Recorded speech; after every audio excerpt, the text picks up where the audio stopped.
అందరికి వందనాలు. Praise the Lord. నా ప్రియ సహోదరి సహోదరులారా, దాదాపు 2 నెలలుగా మా పెద్దబాబు విషయంలో బిజీగా ఉండి రిపీటెడ్గా బెంగళూరుకి వెళ్ళి రావటం వలన ఖాళీ లేక కొన్ని పనులను బట్టి బాధ్యతలను బట్టి రెగ్యులర్గా వాక్యం రికార్డ్ చేసి ఎడిటింగ్ చేసి మీకు అందించలేకపోయా.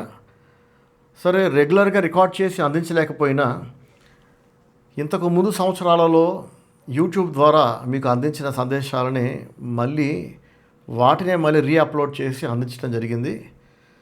చాలామంది అయితే గుర్తుపట్టలేకపోయారు. అవి పాత సందేశాలు నేను మళ్ళీ అందించానని గుర్తుపట్టలేనంత ఆత్మీయంగా, భక్తిగా, ఫ్రెష్గా ఉన్నాయి. నేను చెప్తేనే చాలామంది గుర్తుపట్టారు. చదువులేని వాళ్ళు మాత్రమే కాదండి, బాగా చదువుకున్న వాళ్ళు, పెద్ద పెద్ద ఉద్యోగాలు చేస్తున్న వాళ్ళు కూడా అక్కడ డేట్ చూడకుండా వాక్యం మీద మనసు పెట్టి వాక్యం అంతా విని, బ్రదర్ ప్రభు ఈ సందేశం ద్వారా నాతో మాట్లాడారు, నా కొరకే ఆ వాక్యం చెప్పినట్టు నాకు అనిపించింది అని ఫోన్ చేసి మెసేజ్లు చాలామంది పెట్టారు. ఈ సందర్భంగా నేను చెప్పదలిచింది ఏంటంటే, డేట్ చూడకండి. నేను డేట్ ఎందుకు పెడుతున్నానంటే, నా రెఫరెన్స్ కొరకు ఏ సందేశం ఎప్పుడు రికార్డ్ చేసి ఎప్పుడు యూట్యూబ్లో అప్లోడ్ చేసామో నాకు తెలియాలి కదా. 15 ఏళ్ళుగా పెడుతున్నాను కాబట్టి నా రెఫరెన్స్ కొరకు నాకు గుర్తుండడానికి నేను డేట్ పెడుతున్నాను తప్ప మీ కొరకు కాదు. కాబట్టి వాక్యం వినేవాళ్ళు డేట్ చూడకండి, వాక్యం మనసు పెట్టి వినండి. ప్రభు మీతో మాట్లాడతాడు. గత సంవత్సరాల్లో రికార్డ్ చేసిన వాక్యాలు కావచ్చు, ఇప్పుడు రికార్డ్ చేస్తుంది కావచ్చు, ప్రతీది కూడా ఎంతో ప్రేయర్ఫుల్గా దేవుని దగ్గర కనిపెట్టి, దేవుని దగ్గర నేను నేర్చుకున్న ఆత్మీయ పాఠాలు, సందేశాలు అవి ముందు నా లైఫ్లో అప్లై చేసి నేను బాగుపడి, నేను దీవించబడి ఆ తర్వాత మీకు అందిస్తున్నాను రికార్డ్ చేసి. కాబట్టి ఇప్పుడు చెప్తున్న సందేశాలైనా, గతంలో చెప్పిన సందేశాలే అయినా, లేదా రాబోయే రోజుల్లో రికార్డ్ చేసి మీకు అందించబోయే ప్రసంగాలైనా కానీ అవి ఒక కాలానికి పరిమితము చేయకూడదు. వాటికి ఎక్స్పైరీ డేట్ లేదు. ఎన్ని వందల సంవత్సరాలైనా, వేల సంవత్సరాల తర్వాత కూడా అవి వింటే అప్పుడు వింటున్న వాళ్ళతో ప్రభువు మాట్లాడతాడు ఆ సందేశాల ద్వారా. బైబిల్ గ్రంథం చూడండి, ఎప్పుడో కొన్ని వేల సంవత్సరాల పూర్వం నుండి వేరువేరు కాలాలలో వేరువేరు వ్యక్తుల చేత దేవుడు రాయించాడు. మోషే బ్రతికిన కాలం వేరు, అపోస్తలుడైన పౌలు బ్రతికిన కాలం వేరు, యెషయా కాలం వేరు, ఇర్మియా కాలం వేరు, ఏలియా ప్రవక్త కాలం వేరు. ఇలా వేరువేరు కాలాలలో బ్రతికిన వేరువేరు వృత్తులకు చెందిన వ్యక్తులను దేవుడు పిలిచి అభిషేకించి తన ఆత్మతో నింపి తన సందేశాలు దేవుడు రాయించాడు.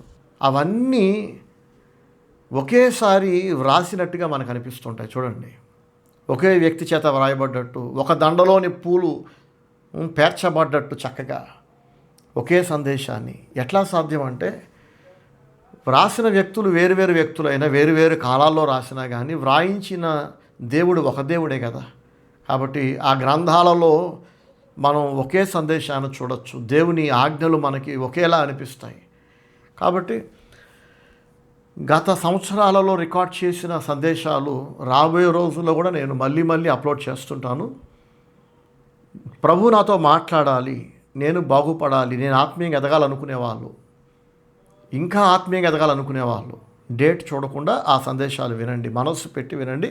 తప్పక మీ జీవితాలు ఆత్మీయంగా ఎదుగుతాయి. మీరు ఆత్మీయంగా ఎదిగి ఫలిస్తారు. వాక్యానుసారంగా మిమ్మల్ని మీరు మార్చుకుంటారు. ఒకవేళ నేను సండే కానీ లేదా మరే రోజైనా ఫ్రెష్గా వాక్యం రికార్డ్ చేసి అందించలేకపోతే ఎవరు కూడా డిసప్పాయింట్ అవ్వద్దు, డిస్టర్బ్ అవ్వద్దు.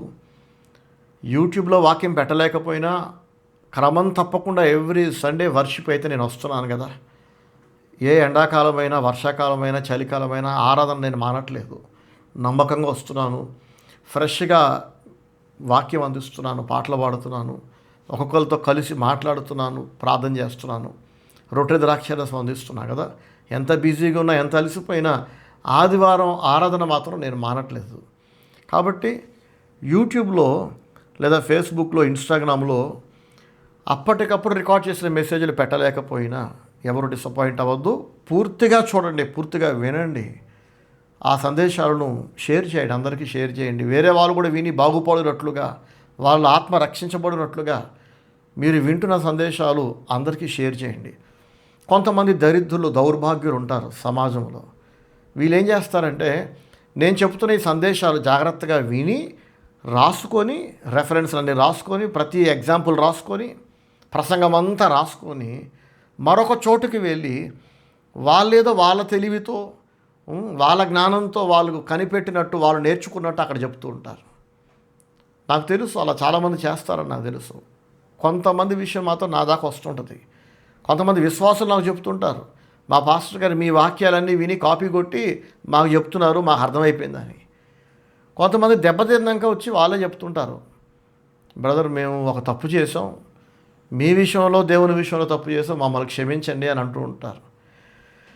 ఏంటి అని అడిగితే వాళ్ళు అంటుంటారు, ఎన్నో ఏళ్లుగా మీ సందేశాలన్నీ కాపీ కొట్టి అదేదో మా తెలివిలాగా ప్రభు మాకే బయలుపరిచినట్టు మరొక చోట మేము బిల్డప్ ఇచ్చాం, యాక్టింగ్ చేసాం, కాబట్టి ప్రభు మమ్మల్ని మొత్తాడు, మేము ఆర్థికంగా దెబ్బతిన్నాం, మా ఆరోగ్యాలు నాశనం అయిపోయినాయి, మా కుటుంబం నాశనం అయిపోయింది, మా పిల్లల బ్రతుకులు నాశనం అయిపోయినాయి, మా పరువు పోయింది, ఏమేం జరగాలనుకున్నామో ఏది జరగలేదు, ఏమేం జరగకూడదని అయితే మేము భయపడ్డామో అవన్నీ జరిగిపోయినాయి.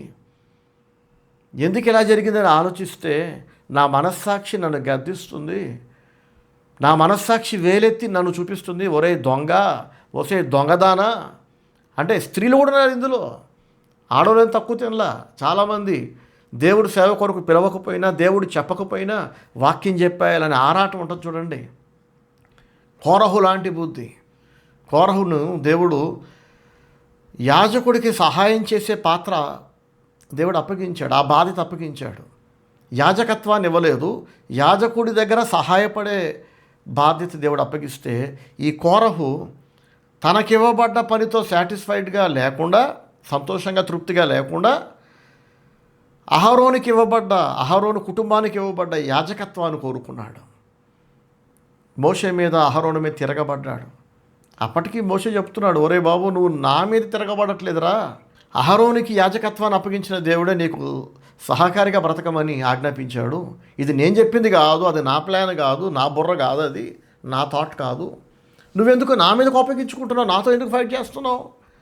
నువ్వు నా దగ్గరికి వచ్చి మిమ్మల్ని మీరే ఎందుకు హెచ్చించుకుంటారు, యాజకత్వం మీరే చేస్తారా, మేము చేయకూడదా, మీరే నాయకులుగా ఉంటారా, మేము ఉండకూడదా, అంత కుల్లా మా మీద, ఎందుకు అంత అసూయ మోషే నీకు నా మీద?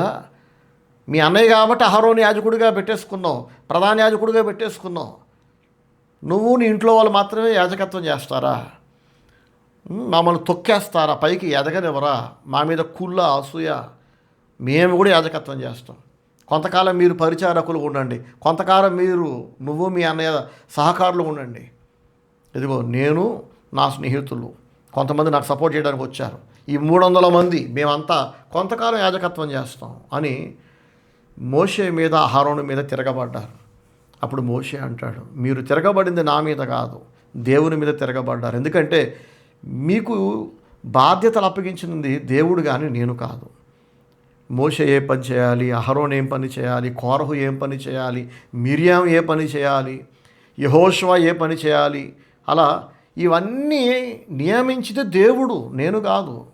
కానీ మీరు అనుకుంటున్నారు నేనేదో నా సొంతోడని అహరోన్ని యాజకుడిగా నియమించేసి మిమ్మల్ని తొక్కేసాని మీరు అనుకుంటున్నారు. కాదురా, నాకు అంత సీన్ లేదు నాయన, అసలు ఈ పని చేయటమే నాకు ఇష్టం లేదు, నేను చేయను మూరు అని పారిపోతుంటే దేవుడు నన్ను గద్దించి శిక్షించి బలవంతంగా లాక్కొచ్చి ఇక్కడ పడేశాడు అని ఎంత చెప్పినా వినలా కోరహు అతని బృందం. దేవుడు కోరహుని మొత్తాడు, నాశనం చేశాడు. బైబిల్ గ్రంథంలో మనం చూస్తే అలా దేవుని సేవ చేయాలని ఆరాటపడి దేవుడు చెప్పకపోయినా చేసేసి దీవెనికి బదులుగా శాపాన్ని తెచ్చుకున్న వాళ్ళు చాలామంది ఉన్నారు. ఇప్పుడు మనం కోరహుని, అతని బృందాన్ని, అతని సపోర్టర్స్ని గుర్తు చేసుకున్నాం. అలాగే ఉజ్జియా అనే రాజు యాజకుడి పనిని ఆశపడ్డాడట. ఎంత తప్పండి ఇది. దేవుడు ఎవరికి ఏ పని అప్పగిస్తే ఆ పని చేయాలి. కొంతమంది దొంగ బుద్ధి కలిగిన వాళ్ళు, దేవుని భయం లేని వాళ్ళు, దేవుడు అంటే ప్రేమ లేని వాళ్ళు, వాళ్ళ మీద వాళ్ళకే ప్రేమ ఉంటుంది, స్వార్థపరులు. ఇలాంటి వాళ్ళు వాళ్ళకి నచ్చినట్టు వాళ్ళు బ్రతుకుతూ ఉంటారు. దేవుడు ఏమైనా చెప్పని, దేవుడు ఏమైనా ఆజ్ఞాపించని, నాకు అనవసరం, ఐ డోంట్ కేర్, నాకు నచ్చింది నేను చేస్తా, నన్ను నేను సంతోషపెట్టుకుంటా, నా ఇష్టము, నా మహిమ, స్వీయ ఘనత అంటే నన్ను నేను హెచ్చించుకుంటా, నన్ను నేను ఘనపరచుకుంటా, నాకు తోచిందల్లా చేసుకుంటూ పోతా అని ఆశపడే దరిద్రులు ఉంటారు, దౌర్భాగ్యులు ఉంటారు. అలాంటి వాళ్ళు బైబిల్ కాలంలో ఉన్నారు, మన కాలంలో కూడా ఉన్నారు, ఎల్లకాలం ఉంటారు. అయితే ఇలాంటి వాళ్ళు ఏ కాలంలోనైనా సరే సుఖపడింది లేదు, బాగుపడింది లేదు. వీళ్ళ ఆరాటమే కానీ, వీళ్ళ ఆశలే కానీ ఆఖరికి వీళ్ళ లైఫ్ ఎలా ఎండ్ అయిందంటే దేవుడు వాళ్ళని మొత్తినట్టు మనం చూస్తాం. దేవుడు వాళ్ళని శపించాడు. కోరహు అతని బృందాన్ని దేవుడు సజీవంగా పాతాళానికి పంపించేశాడు. అందరూ చూస్తుండగా భూమి నెరవిడిచి కోరహుని అతని సపోర్టర్స్ అందరినీ మింగేసిందంట. వాళ్ళ అరుపులు, వాళ్ళ ఆర్తనాదాలు బ్రతుకున్న వాళ్ళందరూ చూస్తుంటే వింటుంటే ఇప్పటికీ అప్పుడే కాదండి, అప్పుడు చూసిన వాళ్ళతో పాటు ఇప్పుడు చదువుతున్న మనకు కూడా గజగజ వణుకు పుడుతుంది. అంత దారుణమైన చావు చచ్చారు వాళ్ళు. ఎందుకు అంత దారుణమైన చావు చచ్చారంటే దేవుడు అప్పగించిన పనితో తృప్తిగా లేకుండా, దేవుడు చెప్పిన పని చేయకుండా యాజకత్వాన్ని కోరుకున్నారు. కాబట్టి ఎవరికి దేవుడు యాజకత్వాన్ని అప్పగిస్తే వాడు యాజకత్వం చేయాలి. ఎవరికి దేవుడు సహాయకుడి పాత్ర అప్పగిస్తే వాళ్ళు సహాయకుడిగా కొనసాగాలి. ఒకప్పుడు అమాలేకీయులతో యుద్ధం జరుగుతుంటే దైవజనుడైన మోషే తన చేతులు పైకెత్తి నిలబడితే ఇజ్రాయేలీలు గెలిచారట. మోషే చేతులు బరువెక్కి చేతులు కిందకి దించేస్తే ఇజ్రాయేలీయులు ఓడిపోయి అమాలేకీయులు గెలిచారట. మోషే నీ చేతులు బరువెక్కాయి కదా, కాసేపు నేను చేతులు పైకెత్తుతాను, కాలేబు కానీ యెహోషువ కానీ చేతులు పైకెత్తారనుకోండి, ఏ మార్పు ఉండదు, ఏ ప్రయోజనం ఉండదు. మోషే చేతులు పైకెత్తితేనే ఇజ్రాయేలీలు ఎందుకు గెలిచారంటే అతడు అభిషిక్తుడు, దేవుడు పిలిచి అభిషేకించాడు. చేతులు పైకెత్తడం అంటే దేవునికి ఇతను మొరపెట్టాడు, దేవునికి ఇతను ప్రార్థన చేశాడు. ప్రార్థనకు సాదృశ్యం అది. సో మోషే చేతులు పైకెత్తితేనే ఆనాడు ఇజ్రాయేలీలు గెలిచారు. నువ్వు ఒక్కడే చేతులు పైకెత్తుతావా, నీకే చేతులు ఉన్నాయా, నాకు చేతులు లేవా అని చెప్పి చేతులతో పాటు కాళ్ళు పైకెత్తినా కూడా దేవుని పిలుపు అభిషేకం లేకపోతే ఏ ప్రయోజనం ఉండదు. పైగా దేవుడు తంతాడు పట్టుకొని, నీకెందుకురా దొరద, నీకెందుకురా ఎచ్చులు, నీకెందుకురా అహంకారం, మోషేతో నీకు పోలికేంట్రా పిచ్చోడా, నేను చెప్పిన పని అతను చేస్తున్నాడు కాబట్టి అతను దీవించబడుతున్నాడు, అతనితో ఉన్న వాళ్ళందరూ దీవించబడుతున్నారు అని దేవుడు తంతాడు తప్పకుండా. కాబట్టి ఇమిటేషన్ వలన ప్రయోజనం లేదండి. మోషేలాగా నేను ఉంటా అంటే ఎప్పటికీ కాలేబు కానీ యెహోషువ కానీ ఇంకెవరు కానీ అహరోను కానీ మోషేలు కాలేరు. ఆ తెలివి లేని వాళ్ళు సొంతగా తెలియదు, చెప్పినా వినరు. కొంతమంది నేను కూడా నా లైఫ్లో చూసి చెప్తున్నా, వాళ్ళు నాశనం కావడానికి పుట్టిన వాళ్ళు ఉంటారు. అనేక సంవత్సరాల క్రితం అదే రోత బుద్ధి, అదే అహంకారం, అదే గర్వం, అదే అవిధేయత, అదే నటన, అదే స్వార్థం సంవత్సరాలు దొర్లిపోతున్నాయి. వాళ్ళకి నల్ల వెంట్రుకలు తెల్లబడుతున్నాయి, నాకు వాళ్ళకి వయసు మీద పడుతుంది. కానీ ఆ పెంట బుద్ధి మాత్రం మారట్లా, మారినట్టు నటిస్తున్నారు. కొంతమంది విషయం నేను ఫిక్స్ అయిపోయా, ఈ నీచుడు మారడు, ఈ పనికి మాలింది మారదు, ఇంకా అదొక పనికి మాలింది అంతే. అది ఒక దొంగ బుద్ధి కలిగిన యజబేలు లాంటి స్త్రీ, అది మారదు, మారినట్టు యాక్టింగ్ చేస్తుంటుంది, నన్ను నమ్మించే ప్రయత్నం చేస్తుంటుంది. ఆ అమ్మాయికి తెలియదు ఏంటంటే, ఆ అమ్మాయి అయినా అబ్బాయి అయినా వాళ్ళకి అర్థం కాదు ఏంటంటే, ఇలా ఆలోచించే కోరహు నాశనం అయిపోయాడు, ఇలా బ్రతికి ఉజ్జయ నాశనం అయిపోయాడు. ఉజ్జయ గురించి ఇంత చెప్పుకున్నాం కదా, కంప్లీట్ చేస్తాను. ఉజ్జయ అనే రాజు దావీదు వంశంలో పుట్టిన ఒక రాజు. అతడు యోధా గోత్రానికి చెందినవాడు. ఆల్రెడీ దేవుడు అతనికి అధికారాన్ని ఇచ్చాడు రాజుగా వెలగబెట్టడానికి కదా. ఆ పని తిన్నగా చేస్తే సరిపోదా? వాడి పని వాడు చక్కగా చేయకుండా యాజకులు మాత్రమే అర్పించాల్సిన ధూపాన్ని ఇతను అర్పించడానికి సాహసం చేశాడు. సాహసమే, సాహసం అనడం కంటే దుస్సాహసం అంటే ఇంకా బాగుంటుంది. దుస్సాహసం, ఒక పనికి మాలిన పని చేస్తే అది దుస్సాహసమే. మంచి పనులు తెగించి చేస్తే పర్వాలా. సముద్రం పొంగుతుంటే కూడా దేవుడు నా తోడున్నాడు, నడిచి ముందుకెళ్ళమన్నాడని చెప్పి దేవుని నమ్మి సముద్రంలోనైనా యోర్దాన్ నదిలోనైనా కాలు పెడితే అది విశ్వాసం అవుతుంది. బలవంతంగా దానియేలు సింహాలములో పడేస్తే చేసేది లేక దానియేలు పడ్డాడు, దేవుడు కాపాడాడు కాబట్టి బాగానే ఉంది. దేవుడు చెప్పకపోయినా ఎవడు పాడేయకపోయినా దానియేలు నాకంటే ఎక్కువ కాదు, నేనేం తక్కువ కాదని బొల్లు బలిసి సింహాలములో దూకామనుకోండి, ఏమవుద్ది? ముక్కలు ముక్కలు చీల్చి పారేస్తాయి. సింహాల దాకా ఎందుకండి, వీధి కుక్కలు జాలు కరిసి చంపేస్తాయి. సో ఈ ఉజ్జయ బుద్ధిహీనుడు, గర్విష్టి, పరమ నీచుడు అన్నమాట. ఎందుకు ఈ మాట అంటున్నాను తెలుసా? వాడికి దేవుడు ఎంతో మేలు చేశాడు. తెలియనివాడికి చెప్తామండి, అన్నీ తెలిసి తినదరక్క ఒళ్ళు బలిసి స్వార్థంతో తనను తాను హెచ్చించుకునే దురుద్దేశంతో ఎవరో చెప్పిన వాక్యాలు విని కాపీ కొట్టేసి మరొక చోట పాపం వింటున్న వాళ్ళకి తెలియదు, నిజంగానే వీడు సొంతగా దేవుని దగ్గర నుంచి పొందుకున్న సందేశాలు అనుకొని వాళ్ళు ఆసక్తిగా వింటుంటే, అబ్బా ఎంత తెలివి తనకి, ఎంత జ్ఞానం అని అందరూ మురిసిపోతుంటే, కాస్తైనా సిగ్గు ఉండాలా, కాస్తైనా బుద్ధి జ్ఞానం ఉండాలా, దేవుడు మొత్తుతాడనన్న అన్న జ్ఞానం కానీ భయం కానీ ఉండాలా? ఏమీ లేకుండా అందరూ వింటుంటే అదేదో వీడి తెలివని అందరూ అనుకుంటుంటే చెప్పాలి కదా.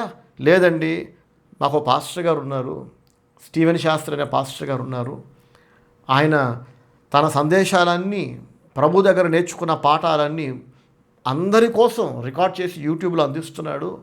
నేను అక్కడ విని అక్కడ నేర్చుకొని మీకు చెప్తున్నాను అని చెప్తే మర్యాద ఉంటుందిగా. అలా చెప్పరు. ఎందుకు చెప్పరో తెలుసా? అలా చెప్తే వాళ్ళందరూ కూడా, ఒరే బొచ్చుగా మరి నీ మాటలు ఎందుకురా, నేరుగా లింక్ పంపిస్తే మేమే చూస్తా అంటారుగా. స్టీవెన్ బ్రదర్ వాక్యాలు విని నువ్వు మాకు చెప్పడం ఎందుకు? ఆయన ఆల్రెడీ రికార్డ్ చేసిన లింక్స్ ఉంటాయిగా, ఫేస్బుక్, యూట్యూబ్, ఇన్స్టాగ్రాములు. అవి షేర్ చేస్తే మేము నేరుగా ఆయన స్వరాన్ని వింటాం, ఆయన సందేశాలు నేరుగా వింటాం. నువ్వు బాగుపడ్డట్టే మేము బాగుపడతాం.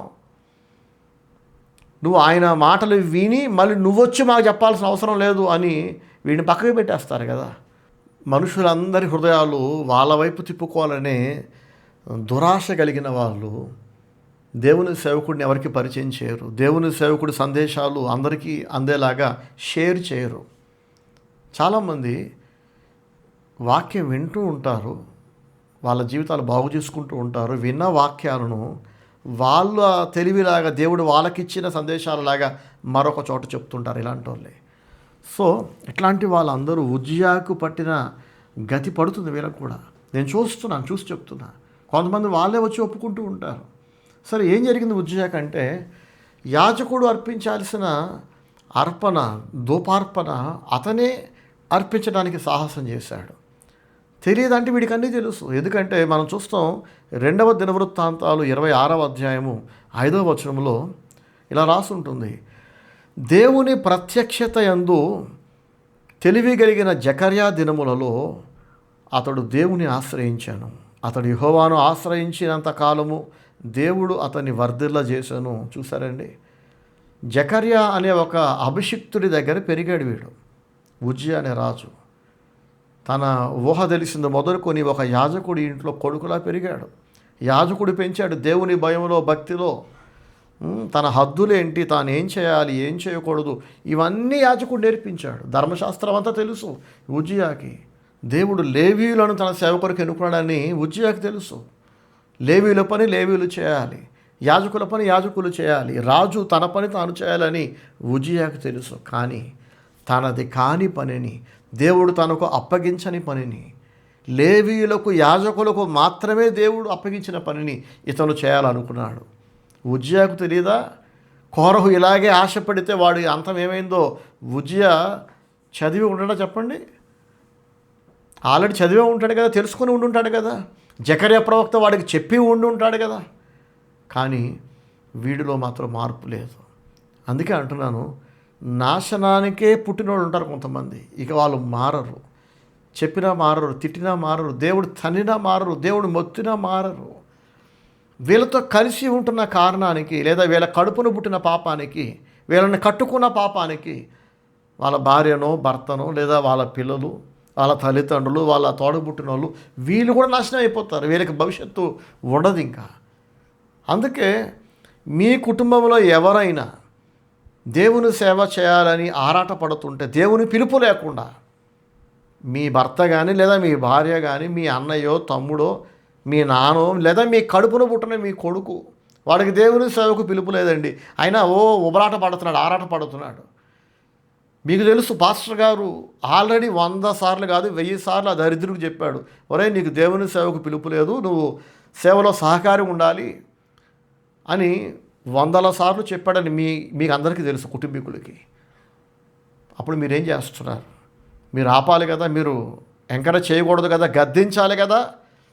ఒరే దరిద్రుడా, నీతో పాటు మేము కూడా నాశనం అయిపోతున్నాం, నీకు సిగ్గెందుకు లేదని చెప్పుతో కొట్టినట్టు వాడిని అవమానించాలి కదా, ఆపాలి కదా.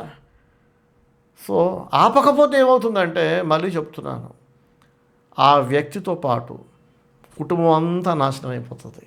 నేను చూసి చెప్తున్నా. చాలామంది సాక్ష్యాలు నేరుగా వాళ్ళే చెప్తారు, కానీ తర్వాత వాళ్ళు ఒప్పుకున్న ఉపయోగం లేని అంత డ్యామేజ్ అయిపోయి ఉంటుంది.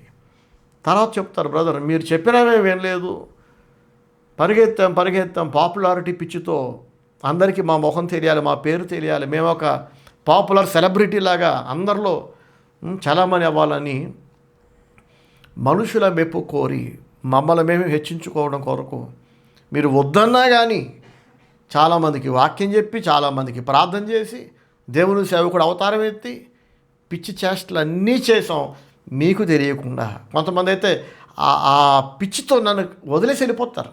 చిచ్చి, స్టీవెన్ బ్రదర్తో ఉంటే ఎప్పటికీ మమ్మల్ని ఎదగనేవాడు, మమ్మల్ని తొక్కేస్తున్నాడు, ఈయన మాత్రమే వాక్యం చెప్తాడంట, మమ్మల్ని చెప్పనివ్వట్లేదని చెప్పి కోరహులాగా ఉజ్జాలాగా వెళ్ళిపోతారు వదిలేసి. నేను పట్టించుకోను, ఎవరిష్టం వాళ్ళది కదా. దేవుడే స్వేచ్ఛనిచ్చాడు. ఏదైనా తోటలో పండు తింటుంటే తినద్దని చెప్పిన దేవుడు వాళ్ళని ఆపే ప్రయత్నం చేయలే. వాళ్ళు తిన్నారు, చచ్చారు, చావు కొని తెచ్చుకున్నారు, వెళ్ళగొట్టబడ్డారు, శపించబడ్డారు. సో దేవుడే స్వేచ్ఛనిచ్చాక నేనెవరిని ఆపడానికి? చెప్తాను, 100 సార్లు చెప్తా. నాకు అందుబాటులో ఉంటే నా దగ్గరకు వస్తే చెప్తూనే ఉంటా. వింటారో లేదో వాళ్ళ ఇష్టం కదా. రీసెంట్గా ఇలాగే ఒక సహోదరుడు తన బాధను పంచుకుంటున్నాడు. మీ సందేశాలన్నీ మక్కి ఉదాహరణలతో సహా నేను అనేక చోట్ల పంచుకున్నాను. స్టీవెన్ శాస్త్రి అనే ఒక పాస్టర్ గారు ఉన్నారు, ఆయన సందేశాలు నేను విని నేర్చుకొని బాగుపడి నా లైఫ్లో అప్లై చేసి వాటినే మీకు అందిస్తున్నాను మాత్రం నేను చెప్పలేదు బ్రదర్. అదేదో నా తెలివిలాగా నేనే నేర్చుకున్నట్టు నా జ్ఞానంలాగా బోధించాను. తప్పని నాకు తెలుసు, కానీ నాలోని దుర్బుద్ధి, దురాశ అబద్ధం ఆడేలాగా నన్ను ప్రేరేపించింది. అబద్ధాలు ఆడేసా. కానీ ఈరోజు నా కుటుంబం, నా పిల్లలు మొత్తం దేవుడు కూడా కాపాడలేనంత డ్యామేజ్ అయిపోయింది. దేవుడు మా ప్రార్థన వినట్లేదు. చాలా దూరం వెళ్ళిపోయాం మేము. ఆశీర్వాదానికి దూరంగా శాపగ్రస్తులు అయిపోయాం. నా మనస్సాక్షి నన్ను గద్దిస్తుంది. ఇందువల్లే ఇలా అయిందని నాకు అర్థమవుతుంది అన్నాడు ఆయన. ఏడుస్తున్నాడు. తన కుటుంబం అంతా ఒప్పుకుంటుంది. అతను ఆ తప్పు చేస్తుంటే కుటుంబీకులు ఎవరు ఆపలేదు. ఏదో క్యాజువల్గా చెప్పారు తప్పు అని, కానీ ఇవాళ అనుభవిస్తున్నారు. హేరోదు రాజు మంచి వాక్యం చెప్పాడట. విన్న వాళ్ళందరూ ఇది దేవుని స్వరమే కానీ మానవ స్వరం కాదు అని వాడిని బాగా పొగిడారంట. వాడు దేవుణ్ణి మహిమపరచనందున దేవుడు వాడిని మొత్తగా పురుగులు పట్టి అప్పుడు చచ్చాడంట. వాక్యం చెబితే దేవుడు దీవించాలి, కానీ మొత్తటం ఏంటి, చంపటం ఏంటి చెప్పండి. వాడు చాలా తెలివిగా మాట్లాడాడు. వాడి మాటల్లో జ్ఞానం ఉంది. ఆ జ్ఞానానికి ప్రజలు, శ్రోతలు, వింటున్న వాళ్ళు మంత్రముగ్ధులైపోయి ఆహాహా ఎంత తెలివి, ఎంత జ్ఞానం అని వాడిని పొగిడితే వాడు దేవుణ్ణి మహిమపరచాల మురిసిపోయాడు. అదేదో వాడి తెలివిలాగా, వాడి జ్ఞానంలాగా మురిసిపోయాడు. ఆ జ్ఞానానికి మూలమెవరో ఆ దైవాన్ని వీడు హెచ్చించలేదు, ఘనపరచల, మహిమపరచల. జనరల్గా చనిపోయిన తర్వాత పురుగులు పడతాయి, కానీ వీడి విషయంలో వెరైటీ చావు వచ్చింది. ముందు పురుగులు పడ్డాక అప్పుడు చచ్చిపోయాడు. తప్పు చేసిన ప్రతివాడు గుర్తుపెట్టుకోండి, జ్ఞానాన్ని దొంగిలించిన వాడు, అభిషేకాన్ని దొంగిలించే ప్రయత్నం చేసిన వాడు, దేవుని పిలుపును, అభిషేకాన్ని, ఆశీర్వాదాన్ని దొంగతనంగా దొడ్డిదారిలో, అడ్డదారిలో దోచుకుందాం అనుకునే ప్రతి దొంగ అంతం ఇలాగే ఉండబోతుంది. కోరహు అలాగే చచ్చాడు. హేరోదు అలాగే చచ్చాడు. ఉజ్జియారాజు అన్నీ తెలిసే, జకర్యా అనే ప్రవక్త నాయకత్వంలో అన్నీ తెలుసుకున్నాడు. వీడికి తెలియనిదేమీ లేదు. తెలియనడు చెప్తాం. అన్నీ తెలిసి తినదరక ఒళ్ళు బలిసి అవిధేయుడైతే యాజకత్వాన్ని కోరుకుంటే, యాజకుడు చేయాల్సిన పనిని వీడు కోరుకుంటే మరి శాపం కాక ఏం సంపాదించుకుంటాడు చెప్పండి. అన్నీ తెలిసిన ఉజ్జియారాజు తాను చేయకూడని పని, యాజకులు మాత్రమే చేయాల్సిన పని చేయడానికి దుస్సాహసానికి ఒడిగట్టాడు. అప్పటికి యాజకులు ఆపుతూనే ఉన్నారు. చాలా మరే ఇచ్చారు ఆ రోజు దాకా, ఆ క్షణం దాకా, మహారాజు కదా అని. కానీ దేవుని ఆజ్ఞను ధిక్కరించిన తరువాత వాడు రాజు అయితే ఎవడికి కావాలి, ఎవడైతే ఏంటి ఇంకా ఒకసారి దేవుని మీద తిరగబడ్డాక దేవుడినే కాదనుకున్నాక దేవుడు ఇలా చెప్పినా కానీ నేను ఇలాగ చేస్తా అని మూర్ఖత్వానికి పూనుకున్నాక వాడు ఎవడైనా సరే, వాడి ఇంట్లో వాడైనా, సొంతోడైనా, కొడుకైనా, తండ్రి అయినా, తోడబుట్టినోడైనా, కట్టుకున్న మొగుడైనా, కట్టుకున్న పెళ్ళామైనా, ఎవరైనా సరే దేవుని కంటే ముఖ్యం కాదు, దేవుని వాక్యం కంటే ముఖ్యం కాకూడదు. దేవుడా నా రక్త సంబంధ నావాడ నా ఇంట్లో వాళ్ళ అనే ప్రశ్న కనుక వస్తే, అబ్రహాం ఎలాగైతే తన కొడుకుని బలివ్వడానికి పూనుకున్నాడో అలా దేవుని కొరకు నిలబడాలి. ఎవడైనా నాకంటే ఎక్కువగా తన తల్లిని కానీ, తండ్రిని కానీ, కుమారుని కానీ, కుమార్తెను కానీ, భార్యను కానీ ప్రేమిస్తే వాళ్ళు నాకు పాత్రులు కాదన్నాడు దేవుడు. ఖండించాలి, ఎదిరించాలి. నీ సొంతోడైనా, నీ ఇంటి వ్యక్తి అయినా నువ్వు ఖండించకపోతే, ఎదిరించకపోతే, ఆ దరిద్రాన్ని ఆపకపోతే నువ్వు ఎంకరేజ్ చేసినట్టే. ఇవాళ ఎంకరేజ్ చేస్తే కనుక నువ్వు ఆపకపోతే నువ్వు కూడా నాశనం అయిపోతావు. ఆ ఇంటికి చెందిన వ్యక్తిగా పాపము చేసింది ఒకడే, తప్పు చేసింది ఒకడే, కానీ నీ మౌనం అంగీకారంతో సమానం. నువ్వు సహకరించినట్టే, వాడిని ఎంకరేజ్ చేసినట్టే.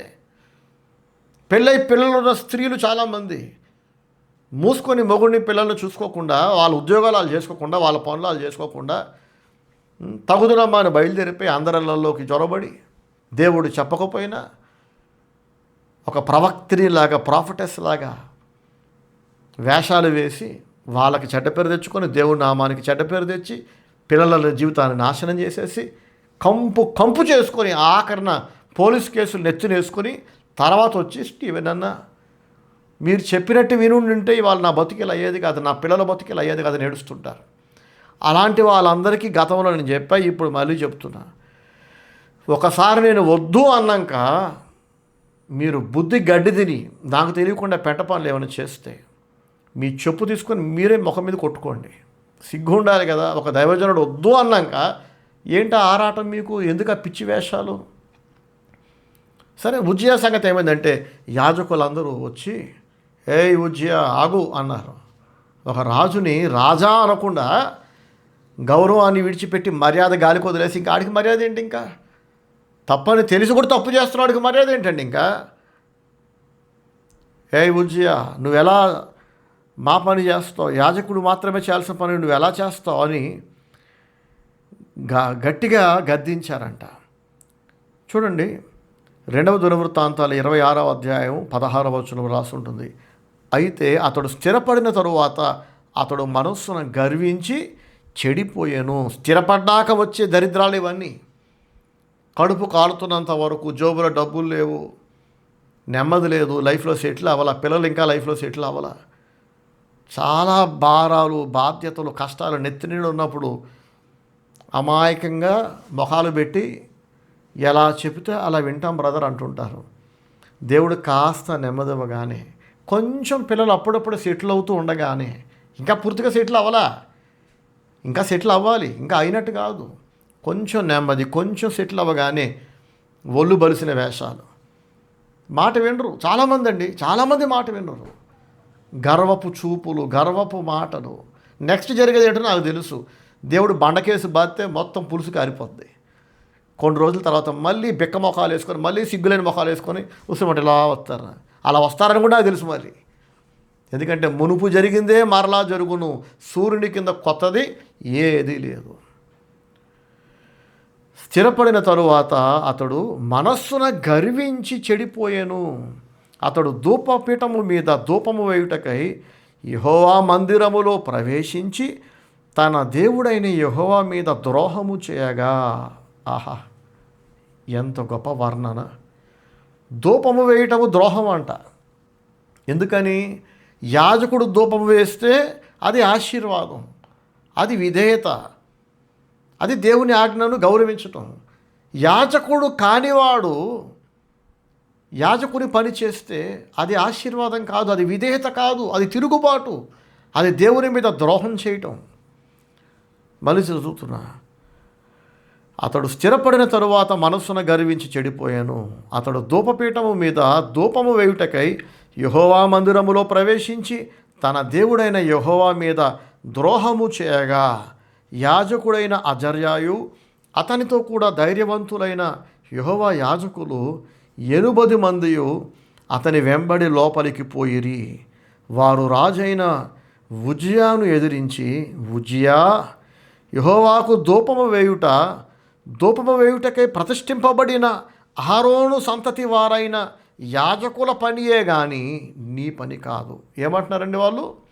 యాజకుడైన అజర్యాయు అతనితో పాటు దాదాపు 70-80 మంది వెళ్ళారంట. వెళ్ళి ధూపం వేయటం అనేది, యెహోవాకు ధూపం వేయటం అనేది యాజకుల పని కదా, నీ పని కాదు కదా. అహరోను సంతతి అయిన యాజకుల పనియే కానీ నీ పని కాదు కదా.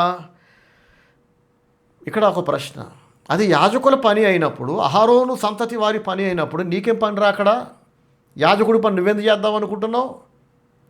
నీకు తెలియదా చేయకూడదని? అంటే తెలిసి కూడా మరి ఎందుకు చేస్తున్నావు అంటే గర్వం. ఇంకా చూసాం కదా, అతడు స్థిరపడిన తర్వాత చెడిపోయాను, మనస్సున గర్వించి చెడిపోయి యాజకుడు చేయాల్సిన పని చేయాలనుకున్నందుకు ఏమైంది చూడండి.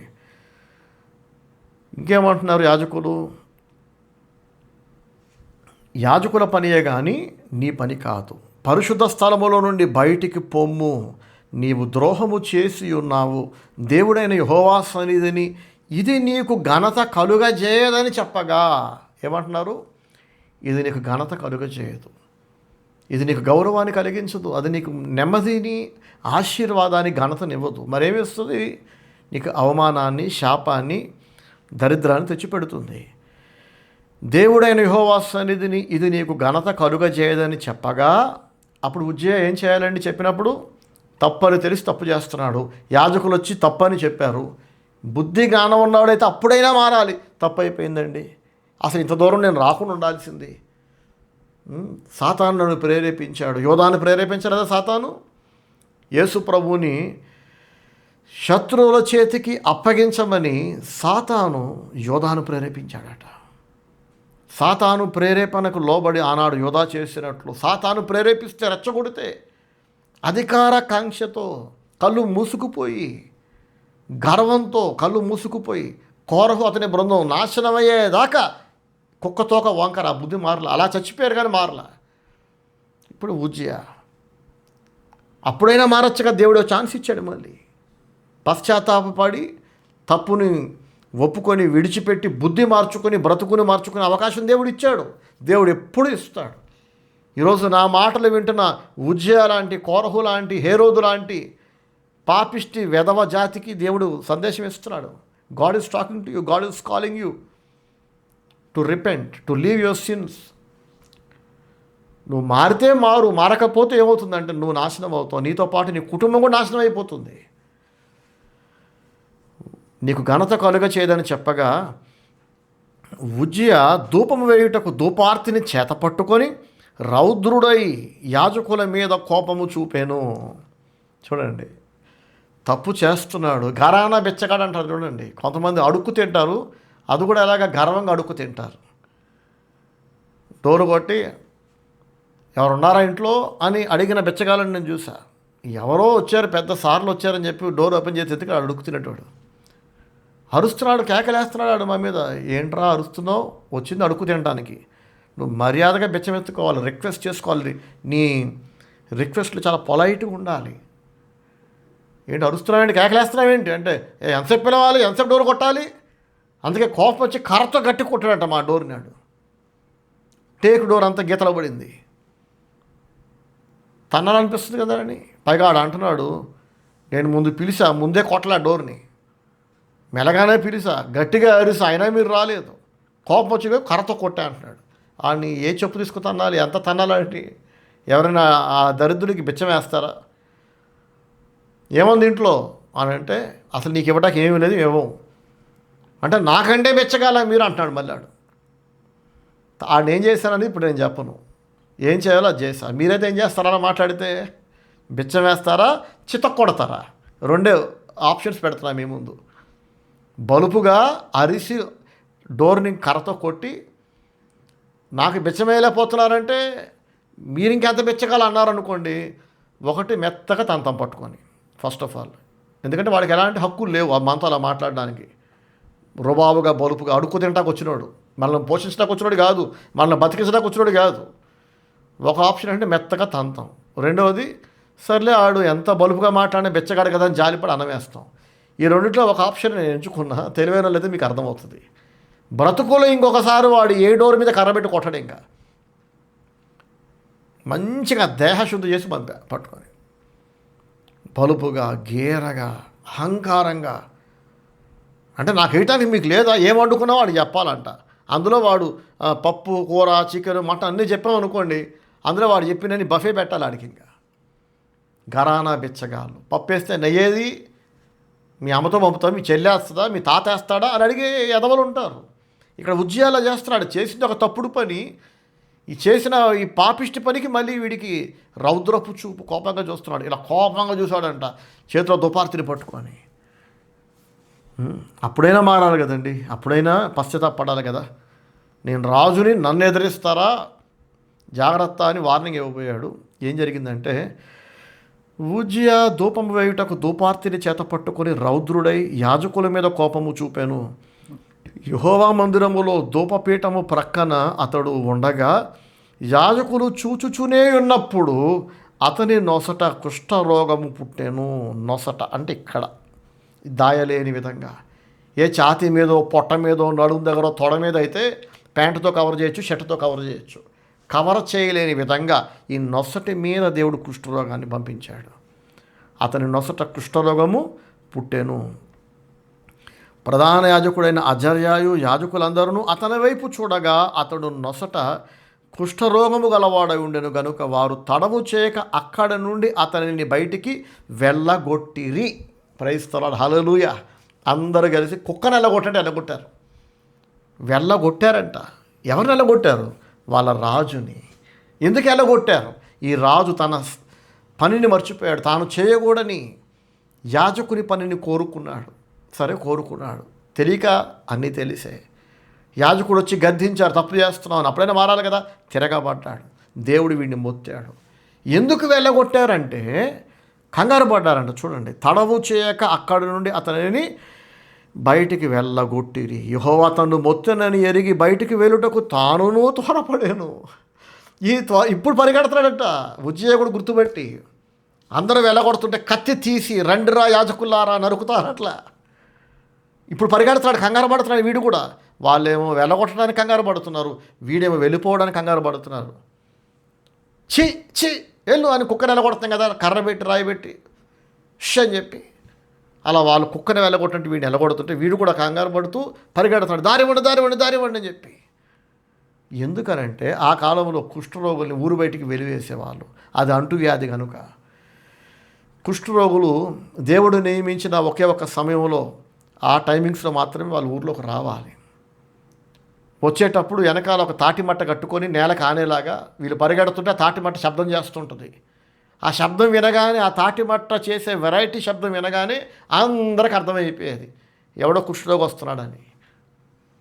హార్న్ కొట్టుకుంటూ వెళ్తాం కదా మనం, కార్లకి, బండ్లకి, అలాగనమాట హార్న్. ఆ కాలంలో హార్న్ అది. తాటిమట్ట కట్టుకొని ఇంకా చాలా ఉన్నాయిలేండి, నేను షార్ట్గా చెప్పేస్తున్నా. తన పై పదవి ఇలా పైకెత్తి, నేను కుష్ఠరోగిని, సైడ్ ఇవ్వండి, సైడ్ ప్లీజ్ నడుచుకుంటూ పరిగెత్తాలి.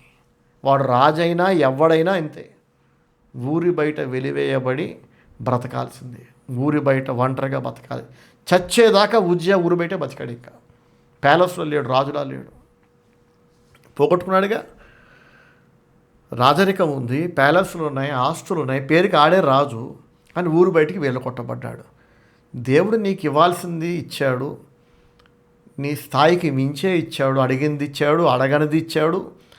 అడిగిన దానికంటే, ఊహించిన దానికంటే ఎక్కువ ఇచ్చే దేవుడు ఆయన. ఇవాళ నాకు అంతే. మొన్న వరుసగా లాస్ట్ 2 Sundays సాక్ష్యం చెప్తున్నా, దేవుడు చేసిన అద్భుతాలు మా కుటుంబంలో, నా పిల్లల విషయంలో. ఇప్పుడు మీతో ఒకటి పంచుకుంటా.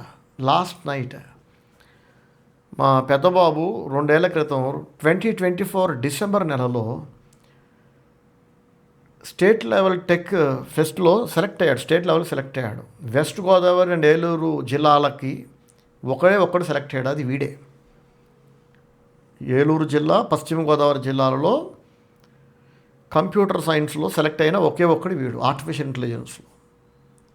ఆ విషయాన్ని కాలేజ్ మేనేజ్మెంట్ నిన్నటి రోజు వాళ్ళ వెబ్సైట్లో వీడి ఫోటో పెట్టుకున్నారు. 6 ఫోటోలు పెట్టారు, అందులో వీడి ఫోటో ఒకటి. కాలేజీ వలన వీడికి మైలేజ్ రావటం కాదు, వీడి గౌరవ మర్యాదలు పెరగటం కాదు. నువ్వు ఏ కాలేజీలో చదివంటే పలానా కాలేజీ కానీ అవునా అని ఎంత పెద్ద కాలేజీలో సీట్ వచ్చింది అని మురిసిపోవటం కాదు. అంత గొప్ప కాలేజ్ ఏం కాదు అది. మాకు అందుబాటులో ఉన్న కాలేజీలో రోజు ఇంటి నుంచి వెళ్ళొచ్చేలాగా అక్కడ జాయిన్ చేసి ఒక ఆర్డినరీ కాలేజీలో. దేవుడు ఆశీర్వదిస్తే నువ్వు ఆర్డినరీ కాలేజీలో ఉన్న కాలేజీ వాళ్ళు నీ పేరు చెప్పుకుంటారు, వాళ్ళ గౌరవం పొందడానికి. అంత దేవుడు దీవిస్తాడు.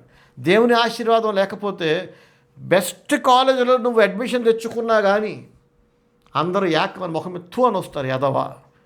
అంత మంచి కాలేజీలో జాయిన్ అయ్యి కూడా ఏంట్రా ఇలాంటి జాబ్ తెచ్చుకున్నావు, ఇలాంటి బతుకుతున్నావు అని ఎదవా వస్తారు. ఆఖరికి లైఫ్ అలా ఎండ్ అవుతుంది. మంచి కాలేజీలో జాయిన్ అవ్వద్దని నేను అనట్లా. నువ్వు మంచి కాలేజీలో జాయిన్ అయినా కూడా దేవుని ఆశీర్వాదం నీ మీద లేకపోతే నీ తెలివి, నీ కష్టం అంతా మట్టిపాలైపోతుంది, నీరు గారిపోతుంది. దీవించాల్సింది దేవుడు, హెచ్చించాల్సింది దేవుడు, ఘనపరచాల్సింది దేవుడు. ఆయనే అవమానానికి అప్పగిస్తే నీ డబ్బులు, నీ కాలేజు, నువ్వు ఏం చేసినా మొత్తం నాశనం అయిపోతుంది ఇంకా. సో నిన్నటి రోజు కాలేజీ నుంచి వాళ్ళ సార్ లింక్ పంపించారు. షార్ట్గా చెప్పుకుంటూ వెళ్ళిపోతాను. ఓపెన్ చేసి చూసాం, మేము కూడా సంతోషపడ్డాం. చర్చ్ గ్రూప్లో పెట్టా, నా ఫ్యామిలీ మెంబర్స్ పంపించాను, బంధువులకు పంపించా. ఎంత గర్వం చెప్పండి. కాలేజీకి కొత్త వెబ్సైట్ ఒకటి క్రియేట్ చేశారు. ఆ వెబ్సైట్లో కాలేజీని ప్రమోట్ చేసుకోవడానికి చూడండి, మా ఉత్తమ విద్యార్థులు వీళ్ళు, ఇట్లాంటి విద్యార్థులు మా కాలేజీలు ఉన్నారని ఒక 6 ఫోటోలు అప్లోడ్ చేశారు. అందులో నా పెద్ద కొడుకుది.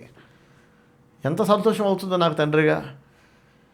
చిన్నవాడు ఫోటో ఏమో కాలేజ్ బయట బ్యానరు, హై స్కూల్ ఉన్నప్పుడు స్కూల్ బయట బ్యానర్లు, కాలేజ్ టాపర్ అని చెప్పి పెద్దోడిది వెబ్సైట్లో పెట్టారు. ఇంతకంటే నాకేం కావాలి ఇంకా చెప్పండి. నేను అడిగిన దానికంటే, ఊహించిన దానికంటే అత్యధికంగా, ధారాళంగా దేవుడు నాకు ఇస్తూనే ఉన్నాడు. అన్నీ ఒకటి కాదు, ఆరోగ్యం కావచ్చు, ఫైనాన్సెస్ కావచ్చు, ఇంట బయట ప్రతి చోట దేవుని సేవలో. రీజన్ ఏంటి? నా హద్దుల్లో నేను ఉంటా, నా పనిని మాత్రమే నేను చేస్తా. పనికి మాలిన పంట పనులు నేను చేయను. మళ్ళీ చెప్తున్నానండి, పనికి మారిన పెంట పనులు నేను చేయను. నేను చేయకూడని పనులు నేను చేయను, చేయాల్సినవే చేస్తా.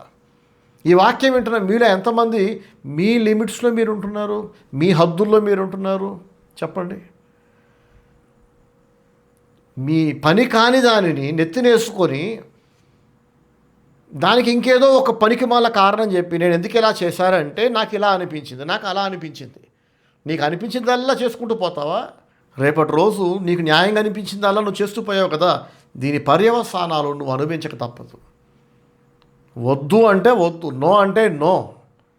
ఫర్ ఎగ్జాంపుల్, చర్చ్లో వాక్యం వినడానికి వచ్చిన కుటుంబాలు ఆరాధన అయిపోయిన తర్వాత మూసుకొని మీ ఇంటికి వెళ్ళిపోండి అని ఎన్ని ఏళ్ళుగా చెప్తున్నా నేను. వింటారు, అందరూ వింటున్నారు, అందరూ మంచోళ్ళు. కానీ ఒకళ్ళిద్దరు ఉంటారు, తా చెడ్డ కోతి వనమెల్లా చేర్చింది అనే ఒక సామెత విన్నాం కదా మనం.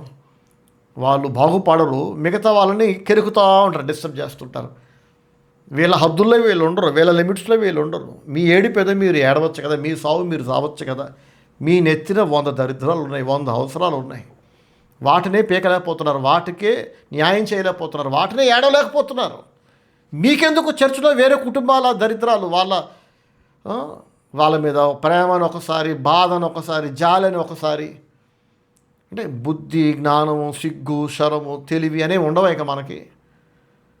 ఎందుకు ఇన్ని వంకలు పెట్టుకొని అందరి బతుకులు ఏలు పెట్టి కెలకటం ఎందుకు?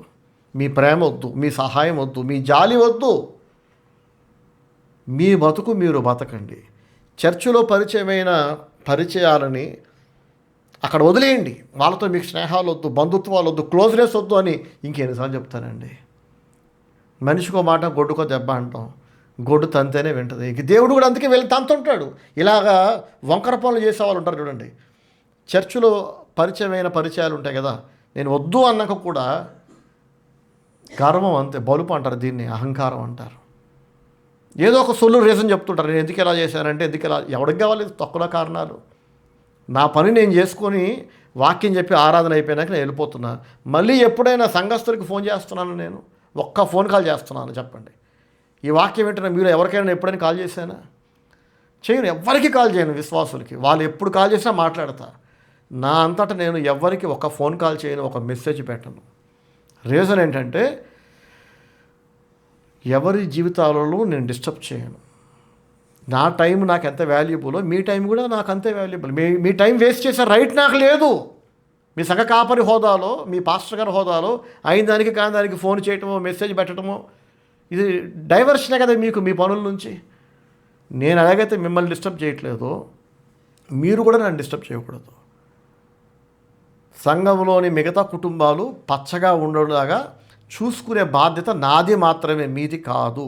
మీ తొక్కలో ప్రేమ, మీ సహాయం, మీ చిల్లర వేషాలు, మీ లేకి వేషాలు, లేబర్ వేషాలు, ఇవన్నీ చర్చలో ఎందుకు? నాకెందుకు ఈ దరిద్రాలు? నేను అడిగానా? చెప్పండి.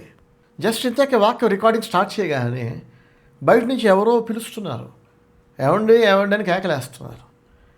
అప్పుడే కదా రికార్డింగ్ స్టార్ట్ చేసాం. ఎవరో ఏంటని చెప్పి డోర్లు తీసి చూస్తే పోలీసు వాళ్ళు ఉన్నారు బయట. పాస్టర్ గారు అంటే మీరని ఇక్కడ అన్నారు. ఎలా అనిపిస్తుంది నాకు? నా ఇంటికి పోలీసు వాళ్ళు వచ్చి ఇక్కడ పాస్టర్ గారు అంటే మీరేనా అని అడిగితే వాక్యం చెప్పడానికి, అది కూడా దాదాపు 2 నెలల తర్వాత. ఈ 2 నెలలు చాలా బిజీగా ఉన్నా. రెగ్యులర్గా బెంగళూరు వెళ్ళటం రావటం మా పెద్దోడితో. మరి నా పిల్లల్ని కన్నాను, వాళ్ళని చూసుకోవాలి కదా, వాళ్ళని బాధ్యతగా లైఫ్లో సెటిల్ చేయాలి కదా, కుటుంబ ధర్మాలు నేను జరిగించాలి కదా. ఇంటి పనులను బట్టి, నా పిల్లల బాధ్యతను బట్టి నేను రికార్డ్ చేయలేకపోయా. అంత ఖాళీ లేదు, ఓపిక లేదు, అలసిపోతున్నా. అస్సలు ఓపిక ఉండట్లా, టైం చాలట్లా. కాబట్టి పాత సందేశాలు అప్లోడ్ చేస్తున్నాను మళ్ళీ. లేక దాదాపు 1.5-2 నెలల తర్వాత రికార్డింగ్కి కూర్చుంటే పోలీసు వాళ్ళు బయట నుంచి పిలుస్తున్నారు. మీరేనా పాస్టర్ గారు అని వాక్యం రికార్డ్ చేసే ముందు నన్ను అడిగితే ఎంత డిస్టర్బ్ అవుతా మెంటల్గా నేను. అసలు వాళ్ళు ఎందుకు వచ్చారు? పోలీసు వాళ్ళు నా ఇంటికి ఎందుకు వచ్చారు? వచ్చి మీరైనా పాస్టర్ గారిని అడుగుతుంటే కొంచెం కంగారు, ఆందోళన, భయం అన్నీ ఉంటాయి కదా. అసలు దేనికి వచ్చారు? ఎవరు నా ఇంటికి ఎందుకు వచ్చారు అని అడిగితే వివరాలన్నీ సండే వర్షిప్లో చెప్తాను. నాకేం ప్రాబ్లం లేదు, నా ఫ్యామిలీకి ఎలాంటి సమస్య లేదు. నా మాట వినకుండా అతి తెలివికి పోయి, గర్వానికి పోయి, ఒళ్ళు బలిసి సీటు కిందకి తెచ్చుకున్న ఒక దరిద్రపు కొట్టు మనుషుల గురించి వచ్చారు పోలీసు వాళ్ళు నా ఇంటికి. వచ్చారుగా నా ఇంటికి ఆఖరికి. ఇలా అవుతుందని నేను ముందే చెప్పానుగా. నా మాట వినుంటే ఇక్కడ దాకా వచ్చేది కాదుగా. ఏంటంటే మీ స్టేట్మెంట్ తీసుకుందామని డిఎస్పీ గారు పంపారు. మీ తప్పేం లేదండి, జస్ట్ మీరేం చెప్పాలనుకున్నారో అది చెప్పండి చాలు, మేము రాసుకుని వెళ్తాం. ఎంత చిరాకండి నాకు వాక్యం రికార్డ్ చేసుకునే టైంకి. సండే వర్షిప్కి వచ్చే వాళ్ళతో మీకు ముచ్చట్లు వద్దు, స్నేహాలు వద్దు, రాకపోకలు వద్దు, సహాయాలు వద్దు, బిజినెస్లు వద్దు. మీరు ఎవరికి అప్పులు ఇవ్వకండి, అప్పులు తీసుకోకండి. చర్చిలో ఎవరితో ఎవరు బిజినెస్లు చేయకండి. ఎవరికి తినిపించకండి అని కూడా చెప్తున్నాను నేను. ఇంతకంటే ఏం చెప్తామండి? ఇంకా చెప్తే అర్థం చేసుకునే మెదడు ఉండాలిగా. చదువు ఉండదు, జ్ఞానం ఉండదు, ఇంగిత జ్ఞానం, కామన్ సెన్స్ ఉండదు. చాలా మోటుకుంటారు. అసలు ఇంత మోటోళ్ళు అందరూ మన చర్చలు ఎందుకున్నారని ఒక్కోసారి బాధ అనిపిస్తుంటుంది. ఎందుకు బాధ అనిపిస్తుంది? బాట వినకుండా, నాకు తెలియకుండా దొంగచాటుకు దొంగ వేషాలు వేసి, పెంట పనులు చేసి, అన్నిటికీ మళ్ళీ క్రీస్తు ప్రేమ అని ఒకటి అడ్డం పెడతారు. ఒక పనికి వాళ్ళ ఆమె వెళ్ళిపోయింది కొన్నేళ్ల క్రితం. ఆమె నా భార్యతో అంటుంది, వేరే సంఘాలలో విశ్వాసులు అందరూ ఒకరు వెళ్తారు, ఒకరు కడుక్కుంటారు, ఒకరికొకరు తినిపించుకుంటారు. ఆ సంఘాల్లో సావచ్చు కదా, నా దగ్గరికి ఎందుకు వచ్చారు? నాకు అంత ఓపిక లేదు, అంత ఖాళీ లేదు. ఉన్నతమైన లక్ష్యంతో దేవుని సేవ చేస్తున్నా. అన్నీ బాగున్నంతసేపు చాలా బాగుంటాయి. ఒక్కసారి జీవితం తలకిందులైతే మీతో పాటు మిగతా వాళ్ళందరూ పోలీస్ స్టేషన్లకి రకరకాల సమస్యలు చిక్కుకుంటారు. ఇలాంటి గతంలో పడి ఉన్నాం కాబట్టి వద్దంటున్నాను నేను. ఎవరైతే నా భార్యతో ఈ మాటలందో ఆమె ఒక పనికి మాలింది. మొగుడు వదిలేశాడు ఆమెని. మొగుడు ఏమని వదిలేశాడో, ఏమో మొగుడు వదిలేసిందో మనకు తెలియదు. కానీ అదొక బ్రోకెన్ ఫ్యామిలీ, ఒక డిస్టర్బ్డ్ ఫ్యామిలీ. నీకు అంత తెలివి ఉంటే నీ కొంప ఎందుకు కూలిపోతుంది? నీ మొగుడు నిన్నెందుకు వదిలేస్తావు? నువ్వు నీ మొగుడు వదిలేందుకు వదిలేస్తావు కదా. ఇలాంటి కండిషన్లో నువ్వు పాస్టర్ గారికి సలహాలు ఇవ్వచ్చా? వెళ్ళిపోయింది ఆమె, పిల్లలతో వెళ్ళిపోయింది. వెళ్ళిపోయాక మాకు దరిద్రం కూడా పోయింది, మనశ్శాంతిగా ఉన్నాం. వెళ్ళిపోవాలి, అలాంటి వాళ్ళు ఉండకూడదు. ఇప్పుడున్న వాళ్ళకు కూడా నేను చెప్తున్నాను, ఇప్పుడున్న వాళ్ళందరికీ చెప్తున్నా, తెగేదాకా దయచేసి లాక్కండి. ఏదో ఒక రోజున నేను చేతులు జోడించి దండం పెట్టి, దయచేసి మీరు మా చర్చికి ఇంకా రాకండి అని చెప్పే రోజులు తెచ్చుకోకండి. ఖచ్చితంగా చెప్పాలని డిసైడ్ అయిపోయా కొంతమందికి నేను. ఎందుకంటే నేను మనిషికో మాట గొడ్డుక దెబ్బ అంటారు. మీరు మనుషులా గొడ్లా? ఎన్నిసార్లు చెప్తారు మీకు? తెలుగులో చెప్పాను, అర్థం కాదా? మీ బతుకు మీరు బతకండి, మీ సావు మీరు సావండి అని ఎన్నిసార్లు చెప్పాలి నేను?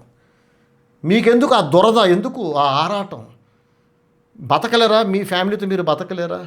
మీ భార్య పిల్లలతో, మీ మొగుడుతో, పిల్లలతో మీ సావు మీరు సావలేరా? చర్చికి వచ్చి వాక్యం విని వెళ్ళిపోయి మరి కనబడకండి, వినబడకండి, మళ్ళీ ఆ సండే రండి వెళ్ళిపోండి అని చెప్పాక మిగతా రోజుల్లో ఎందుకు మిగతా వాళ్ళతో మళ్ళీ కెలుక్కుంటారు? వాళ్ళు మిమ్మల్ని కెలకట్లేదు కదా, మీరెందుకు కెలుకుతారు వాళ్ళని? మళ్ళీ దానికి క్రీస్తు ప్రేమ. క్రీస్తు ప్రేమ అంటే ఇది కాదు. మీ ఏరియాలో అడుగు తినే వాళ్ళు లేరా? బిచ్చగాలు లేరా? అనాథాశ్రమాలు లేవా? అక్కడికి రావచ్చు కదా వెళ్ళి. వాళ్ళకి సాయం చేయండి, వాళ్ళకి అన్నం పెట్టండి, వాళ్ళకి మందులు ఇవ్వండి, వాళ్ళకి ఫీజులు కట్టండి, బట్టలు కొనండి. మన చర్చ ఏమైనా అనాథాశ్రమమా? మన చర్చిలో అంతా బిచ్చగాళ్ళు ఉన్నారా? దిక్కులేని వాళ్ళతో నిండిపోయిందా మన చర్చు? మీ ప్రేమ, మీ సాయం, మీ దరిద్రం, ఈ కంపంతా ఇక్కడేనా చూపించేది? నేను వద్దు అంటుంటే కూడా మొండిగా ఎందుకు అంత మూర్ఖత్వం? ఇప్పుడు పడే ఓపిక లేక ఏదో ఒక రోజు తొందరలో ఇంకోసారి మీరు ఈ చర్చికి రావద్దు. కొంతమంది ఉన్నా పర్వాలా, చర్చిలో బహు తక్కువ మంది ఉన్నా పర్వాలా, ఇంకా సూటిగా చెప్పాలంటే ఒకళ్ళిద్దరున్నా పర్వాలా. జనాల కొరకు, గుంపుల కొరకు ఆరాటపడే మనిషిని కాదు నేను. కానీ నాకు మనశ్శాంతిగా దేవుని వాక్యం చెప్పే పరిస్థితులు కావాలి. మిగతా సంఘస్థులు కూడా ఇలా పాస్టర్ గారికి తెలియకుండా రుద్దుకొని, రాసుకొని, పూసుకొని పెంట పనులు చేసే వాళ్ళని మీరు డిస్కరేజ్ చేయండి. మీ తప్పు కూడా ఉన్నది అక్కడ. సో పోలీసు వాళ్ళు వచ్చారు ఆ కేసు గురించి మీతో మాట్లాడదామని. ఏంటి ఆ కేసు అంటే సండే రోజు మీకు చెప్తా వివరంగా. ఎవరు బతకాలి బతికితే అసలు ఇన్ని సమస్యలు వచ్చేవే కాదు. నేను పచ్చిగా కొండ బదలు కొట్టినట్టు అందరినీ వదిలించుకున్నాను. నాకు వాళ్ళకి సంబంధం లేదు. చర్చికి అన్ని కులాలలో వస్తారు, అన్ని మతాలలో వస్తారు, వాక్యం వింటారు. విని వెళ్ళిపోయి ఎవరు బతకాలి బతికితే ఇంత దూరం వచ్చేది కాదు. తప్పు చేసినోడు ఒకడైతే ఆ తప్పు చేసినోడు ఇంటికి రానిచ్చి ఆడితో ఫోటోలు దిగి వాళ్ళకి అన్నం పెట్టి ఒళ్ళు బలిసి పెట్టారు. అన్నం ఎవడు పెట్టమన్నాడు? మొన్న ఒక చెల్లికి చెప్పాను, నువ్వు ప్రేమతో అన్నం తెచ్చి పెట్టావమ్మా, తిన్నాక ఆడు సస్తే ఏం చేస్తావు? అన్నం తినకూడదు ఆ పిల్లోడు. ఇప్పుడు షుగర్ 500కి వెళ్తుంది, ఇన్సులిన్ డిపెండెంట్ అతను. ఇన్సులిన్ మీద డిపెండ్ అయ్యి బతుకుతున్న ఒక పిల్లోడికి అన్నం ఇస్తే కోమలకి వెళ్ళడానికి అన్నం తిన్నాక తర్వాత నేను ఆ ఉద్దేశంతో చేయలేదానంటే ఎవరికి కావాలి ఉద్దేశాలు? తంతారు పట్టుకుని పోలీసు వాళ్ళు తంతే మామూలుగా తనరు. ఇప్పుడు ఒక కుర్రోడు కాదులే, 40 ఏళ్ళు దగ్గర పడుతున్నాయి, నడవలేకపోతున్నాడు. ఇంకా పోలీసులు కొట్టి నెల అయిపోయింది, చితక్ కొట్టేసారు పట్టుకొని, దారుణంగా తన్నారు. కుక్కను కొట్టారు పట్టుకొని, కాలు కింద పెట్టలేకపోతున్నాడు నెల తర్వాత కూడా. ఏంటి ఇది చేసిన తప్పో తెలుసా? ఇలాగ క్రీస్తు ప్రేమ తోటకూర అని చెప్పి నాకు తెలియకుండా కొంతమందిని ఇంటికి పిలిచి వాళ్ళకి అన్నం పెట్టి, వీడి పిల్లల్ని చూసుకుంటే సరిపోదా, పిల్లల్ని గాలికి వదిలేస్తాడు, ఇంకెవడి మీదో ప్రేమ అంటే వీడికి. బాగా తన్నారా లేదా పోలీసు వాళ్ళు? తప్పు చేసినోడిని తనుదలేకుండా ఆ తప్పు చేసినోడిని ఇంటికి పిలిచి అన్నం పెట్టి దండలేసి, వీడికి ఎందుకు అంత దూరదా? నాకెప్పుడు అంత మర్యాదలు చేయలేదు యాదవా. నేను వద్దు అన్నాక కూడా ఇలాంటి పెంట పనులు చేస్తారు చూడండి. వేరే వాళ్ళు ఎలకెళ్ళిపోయి వాళ్ళని ఇంటికి పిలిచి వీళ్ళు తినేసి వాళ్ళకి పెట్టేసి పోరంబోకు వేషాలు. మంచోళ్ళు ఎవరు చేయరేలాగా. వద్దు అన్నాక వినే బుద్ధి ఎందుకు లేదు? అందుకు వచ్చారు పోలీసు వాళ్ళు. నేను బాగానే ఉన్నా, నేను సేఫ్గా ఉన్నా. మరి మీరు ఇంత డీసెంట్గా ఉన్నారు పాస్టర్ గారు, యూట్యూబ్ వీడియోస్ అని చూసి ఇంత క్లాస్గా ఉన్నారు మీరు. వాళ్ళంటే ఇంత మోటుగా ఉన్నారు, లేబర్లాగా ఉన్నారు, మరీ డర్టీ ఫెలోస్ లాగా ఉన్నారంటే డర్టీ ఫెలోస్ వాళ్ళు పోరంబోకులే. మంచోళ్ళు అయితే ఇలా చేయరు. నాకు తెలియకుండా అసలు చేయరు, నన్ను అడగకుండా అసలు చేయరు. అడగకుండా చేశారంటే అది దొంగ దుర్బుద్ధి ఉంటేనే కదా. ఎందుకు అడగట్లేదు, నాకు ఎందుకు చెప్పట్లేదు అంటే చెప్తే నేను వద్దు అంట. నేను వద్దు అంటానని తెలుసు కూడా ఎందుకు చేస్తున్నారు చెప్పండి. సో ఆ పోలీసు వాళ్ళు వెళ్ళిపోయిన తర్వాత రికార్డ్ చేస్తున్న సందేశం ఇది. ఇంక ఎలా మాట్లాడతాను నేను? నా పని నేను మనశ్శాంతిగా చేసుకుంటుంటే కొంతమంది దరిద్రులు, మన సేవకు చెందిన దరిద్రులు చేయబట్టి నేను ఎంత డిస్టర్బ్ అవుతున్నానో, నేను మనసారా దేవుని అడుగుతున్నా, ప్రభా ఎవరెవరైతే నేను వద్దు అన్నాక కూడా ఇలా చేస్తున్నారో వాళ్ళని మెత్తగా వాళ్ళకి నెమ్మది లేకుండా చేయని ప్రార్థన చేద్దాం అనుకుంటున్నాను. ఇంక నేను సరే, ఇక ఏదేమైనా ఉజ్జియా రాజు అంతం ఎలా ఉందో మీరు చూసారు కదా. ఉజ్జియా కుష్ఠరోగంతో మొత్తపడ్డాడు. అందరూ అతన్ని వెళ్ళగొట్టారు. అతను కూడా వెళ్ళిపోవడానికి కంగారు పడ్డాడు. కాబట్టి నా ప్రియ సహోదరి సహోదరులారా, ఎవరైనా సరే వాక్యం విన్నారు, మీరు బాగుపడ్డారు, మీరు మేలు పొందారు, దీవించబడ్డారు.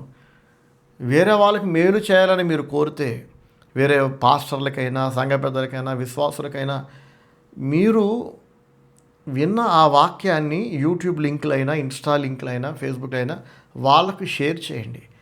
షేర్ చేయకుండా అవన్నీ వినేసి వెళ్ళిపోయి మీరు చెబుతున్నారంటేనే మీరు దౌర్భాగ్యులు, మీరు దరిద్రులు, మీరు ఎలాగో బాగుపడరు. దేవుడు మిమ్మల్ని ఎలాగో మొత్తుతాడు, ఏ రోజున మొత్తినట్టు. సో ఇంత క్లియర్గా చెప్తున్నాను ఈరోజు. సో అలాంటివి ఎవ్వరు కూడా ఫ్యామిలీ మెంబర్స్ అయితే అసలు ఎంకరేజ్ చేయకండి. ఎందుకంటే నాకు తెలియకపోవచ్చు, ఇప్పుడు నాకు తెలియకుండా చేసిన కొన్ని పెంట పనులకే ఇంత దూరం తెచ్చుకున్నారు కొంతమంది. కొంచెం తీగలాగితే డొంకంతా బయటపడ్డట్టు అదొక పెద్ద నెట్వర్క్ లాగా సాలీడు పురుగు చేసే గూడు ఉంటుంది చూసారండి. సాలి పురుగు చేసే గూడు చిక్కుల ముడిలా ఉంటుంది చూసారా, బోలెడంత మంది ఇరుక్కుపోయారు. అందరూ ఏమంటారంటే మాకు దురుద్దేశం లేదు, మేము మంచోళమే, మేమే తప్పు చేయలేదు. తప్పే. చట్ట ప్రకారం ఎవరి పరిధిలో వాళ్ళు బతకాలి. ఎవరి జీవితాలను తొంగి చూడకూడదు, వేలు పెట్టకూడదు. మీకు అసలు ఎలాంటి రైట్స్ లేవు. మన పరిచర్య ఒక కలగూర గంప లాంటిది. అంటే అందులో తోటకూర ఉంటుంది, పాలకూర ఉంటుంది, గోంగూర ఉంటుంది, రకరకాల ఆకుకూరలను గంపలో పెడితే అది కలగూర గంప అంటారు. అన్ని కులాలకు చెందిన వాళ్ళు ఉన్నారు మన మినిస్ట్రీలో, ఒక క్యాస్ట్కి చెందిన వాళ్ళు లేరు. సో క్రీస్తు ప్రేమ పేరుతో చేతులు మూతులు నాక్కుంటే అంతా బాగానే ఉంటుంది కొన్ని రోజులు. సడన్గా పరిస్థితులు కనుక ఒకవేళ వికటిస్తే లీగల్గా మీరు ఇరుక్కుపోతారు. మీతో పాటు మీ సంఘ కాపరినైన పాపానికి నేను ఇరుక్కుపోతా. నేను చెప్పేది మీకు నచ్చట్లా, మీ హద్దుల్లో మీరు ఉండండి, మీ లిమిట్స్లో మీరు ఉండండి అంటే మీకు నచ్చట్లా, ఆగిపోండి, రాకండి చర్చ్కి. మీ ఇంటి దగ్గరలో మీ వీధి చివరకు మీ ఏరియాలో ఏదో చర్చ్ ఉంటుందిగా, అక్కడికి వెళ్ళిపోండి. ఎవడు రమ్మన్నాడు ఇక్కడికి? వస్తున్నారు, మంచిదే. పాస్టర్ గారు గౌరవించి ఆయన చెప్పినట్టు వినండి. నేను ఉన్నప్పుడే కాకుండా నేను లేనప్పుడు కూడా నేను చెప్పినట్టు మీరు వినండి, మీరు బాగుపడతారు, మీరు మనశ్శాంతిగా ఉంటారు. ఇదొకటి చెప్పి నేను ముగిస్తానండి. అసలే వాళ్ళ రికార్డ్ చేద్దాం అనుకున్న సందేశం ఇది కాదు. చాలా ప్రేయర్ఫుల్గా, పీస్ఫుల్గా ఒక మంచి అంశాన్ని, కావలివాడు అనే టైటిల్తో ఒక మంచి సందేశాన్ని రికార్డ్ చేద్దామని కూర్చున్నాను. నా భార్య కెమెరా ఆన్ చేసింది. నేను మొదలు పెట్టబోతున్నాను. అందరికీ వందనాలు, ప్రైజ్ ది లార్డ్ అన్న. అక్కడి నుంచి పిలుపు, ఏమండి ఎవడో చచ్చిపోయినట్టు కేకలేస్తున్నారు. ఏంటంటే డోర్ తీస్తే పోలీసు వాళ్ళు, ఫ్యూజులు ఎగిరిపోయినాయి. నా ఇంటికి పోలీసు వాళ్ళు ఏంటి? ఇక్కడ దాకా తెచ్చారు కదరా మహానుభావులారా. ఎందుకు తెచ్చారా అని అంటే క్రీస్తు ప్రేమ. మీకు మీ ప్రేమ ఇక్కడ తెచ్చిపెట్టింది. ఎవడైనా మన మినిస్ట్రీలో నాకు తెలియకుండా ఎవడైనా ప్రేమించిన, స్వీట్ పెట్టిన, కూల్ డ్రింక్ ఇచ్చిన, అన్నం ఇచ్చిన పరిగెచ్చి తంత. ఇంకోసారి గుర్తుపెట్టుకోండి, తనేదాకా తెచ్చుకోకండి. దవడలు పగల కొడతా, పళ్ళు రాల కొడతా. మీకు హక్కులు లేవు, మీకు రైట్ లేదు అసలు. చర్చిలో మిగతా వాళ్ళతో రాసుకు పుసుకు తిరిగే ఎలాంటి చట్టపరంగా మీకు హక్కులు లేవు. నేనే మూసుకొని నా మానా నేను బతుకుతున్నా నా పిల్లలతో. ఎవరి జోలికి వెళ్ళను, ఎవరింటికి వెళ్ళను. వాళ్ళ ఇంటి మీదుగా వెళ్ళినా కూడా వచ్చేస్తాం, ఆరాధన ఉంటే తప్ప, వాళ్ళు ప్రేరు పెట్టుకుంటే తప్ప. మీకెందుకు అంత దూరదా? ఇక మీదట నేను ఎవరి హద్దులో అలా బతకండి. కొంతమంది జీవితాలు నాశనం చేసుకున్నారు, అన్యాయంగా కేసులో ఇరుక్కుపోయారు. వద్దంటే వినకుండా, నాకు తెలియకుండా బోల్డని పనులు చేసి, పెంట పనులు చేసి, అన్నిటికీ మళ్ళీ క్రీస్తు ప్రేమ. ఇంతొక ఆమె గురించి చెప్పా కదా, మొగుడు ఆమెను వదిలేస్తాడు, ఏమో మొగుడు వదిలేసిందో మనకు తెలియదు. నా భార్యతో అంటుంది, నా ముందు అంటే చెప్తూ కొట్టేవాడు పట్టుకుని వెంటనే. నాతో మాట్లాడే దమ్ము లేక ఎప్పుడో 7 ఏళ్ల క్రితం 8 ఏళ్ల క్రితం సంగతి. ఇలాంటి మహానుభావులు అప్పుడప్పుడు గుర్తొస్తుంటారు ఈ కొత్త సమస్యలు వచ్చినప్పుడు. నా భార్యతో అంటుందంట, స్టీవెన్ బ్రదర్ ఇలా చెప్పడం నాకు నచ్చలేదమ్మా. నీకే ఆవిడ నచ్చితే నచ్చకపోతే నువ్వేం పెద్ద ప్రైమ్ మినిస్టర్ ఆఫ్ ఇండియావా, ప్రెసిడెంట్ ఆఫ్ ఇండియావా? మొగుడు చేసిన ఒక ఆడదానివి, ఫ్యామిలీ బ్రోక్ చేసుకున్న మూర్ఖురాలివి, జ్ఞానవంతురాలు, ఇల్లు కట్టుకుని నువ్వు మూర్ఖురాలు తన చేతులతో ఓడబెరుకుని రాసుకున్నావు. నువ్వు ఓడబెరుక్కున్నావు, నీ మొగుడు లేడు కదా, ఫ్యామిలీ బ్రేక్ అయింది కదా. నేను ఇలాగే మాట్లాడాల్సి వస్తుంది. ఒకసారి స్టీవెన్ బ్రదర్ని తప్పు పట్టుకుంటూ ఎగతాళిగా మాట్లాడితే, స్టీవెన్ బ్రదర్ రివర్స్ అయ్యి మాట్లాడితే ఇంక దారుణంగా ఉంటుంది. మీరు తట్టుకోలేరు, ఇంక సస్తారు. అంత అలాగ మాట నాకు వచ్చు. మొగుడు చేసిన ఒక ఆడది మూసుకొని తన బతుకు తాను బతకకుండా అందరి దూరిపోతూ ఉంది. వద్దన్నందుకు స్టీవెన్ బ్రదర్ ఇలా మాట్లాడటం నాకు నచ్చరా. క్రీస్తు ప్రేమ ఉండాలిగా. విశ్వాసులు అందరూ ఒకరు వెళ్ళాలి, కష్ట సుఖాలు పంచుకోవాలి. చెప్పండి, ఇంకా చెప్పండి. ఏదైనా గొడవ అయితే కనుక జాకెట్లు చెప్పుకొని తన్నుకోవాలి, పిడుగుతులు గుద్దుకోవాలి, కేసులు పెట్టుకోవాలి. అక్కడ దాకా వెళ్తుంది రేపు. ఇక నాకు ఇదే పని, దేవుని సేవ మానేసి. వేరే సంఘాల్లోనైతే చక్కగా ఒకరినొకరు ప్రేమించుకుంటారు, ఒకరినొకరు ఆదరించుకుంటారు, ఒకరి ఇంటికి ఒకరు వెళ్తారు, ఒకరికొకరు ఇచ్చిపుచ్చుకుంటారు, భోజనాలు. క్రిస్మస్ పండుగ వచ్చిందంటే స్వీట్లు హాట్లు అని. మన దగ్గరే ఉంది అసలు ఒక క్రీస్తు ప్రేమ లేదు. ఒకళ్ళ ఇంటికి ఒకరు వెళ్ళటాలు లేదు, రాసుకొని పూసుకోవటాలు లేదు, మూతులు నాక్కోవటాలు లేదు. ఇవన్నీ ఇవే కావాలి. పిండి వంటలు ఇచ్చి పుచ్చుకోవటాలు, నాక్కోవటాలు, పీక్కోవటాలు, రుద్దుకోవటాలు, రాసుకోవటాలు. మీకు కావాల్సింది ఇదే అయితే, రాసుకోవటాలు, పూసుకోవటాలు, పిసుకోవటాలు అయితే ఇక్కడికి రాకండి. This is not right place for you and your family. Please go away. ఇంకెక్కడికైనా వెళ్ళి పిసుకోండి, రాసుకోండి, పూసుకోండి. ఇక్కడ మాత్రం దయచేసి ఇది ఒక ఆధ్యాత్మిక కేంద్రం, ఇది భక్తి కేంద్రం. చర్చికి వచ్చేవాళ్ళు భక్తి నేర్చుకోవాలి, దొబ్బేయాలి అంతే. మీరెవరికి నేర్పొద్దు. మళ్ళీ సంఘస్థులకి నేర్పే రైట్ కూడా మీకు లేదు. ఇక నేను బతికి ఉన్నాను కదా, సంఘ కాపరి నేను ఉన్నాను కదా, నేను నేర్పుకుంటా. అది నా బాధ, నా బాధ్యత. మీకు పెద్ద నమస్కారం అలాంటి వాళ్ళందరికీ. అక్కడెక్కడో ఇంకేదో బాగా ఉంది సంఘ క్రీస్తు ప్రేమ, సహోదర ప్రేమ అంటే దొబ్బేయండి, అక్కడికి సావండి వెళ్ళి. నేను వద్దంటాను కదా. మేము వెళ్ళిపోతే మీకే నష్టం. ఒక ఫ్యామిలీ పోద్దంటే మీలాంటి దిక్కుమాలిన ఫ్యామిలీ మాకు వద్దు. మీలాంటి బ్రోకెన్ ఫ్యామిలీస్, మొగుడు వదిలేసిన ఫ్యామిలీస్, మొగుడిని వదిలేసిన ఫ్యామిలీసు, అయినా సిగ్గు లేకుండా బలుపుగా నాతో మాట్లాడే families. We don't need such kind of idiots in our ministry. అలాంటి దరిద్రులు వద్దు, మనకి వద్దంటున్నా కదా. నేనే వద్దంటున్నా. ఒకరిద్దరున్నా చాలా అంటున్నా. మీకెందుకు దొరదా? వెళ్ళిపోండి, వెళ్ళిపోండి.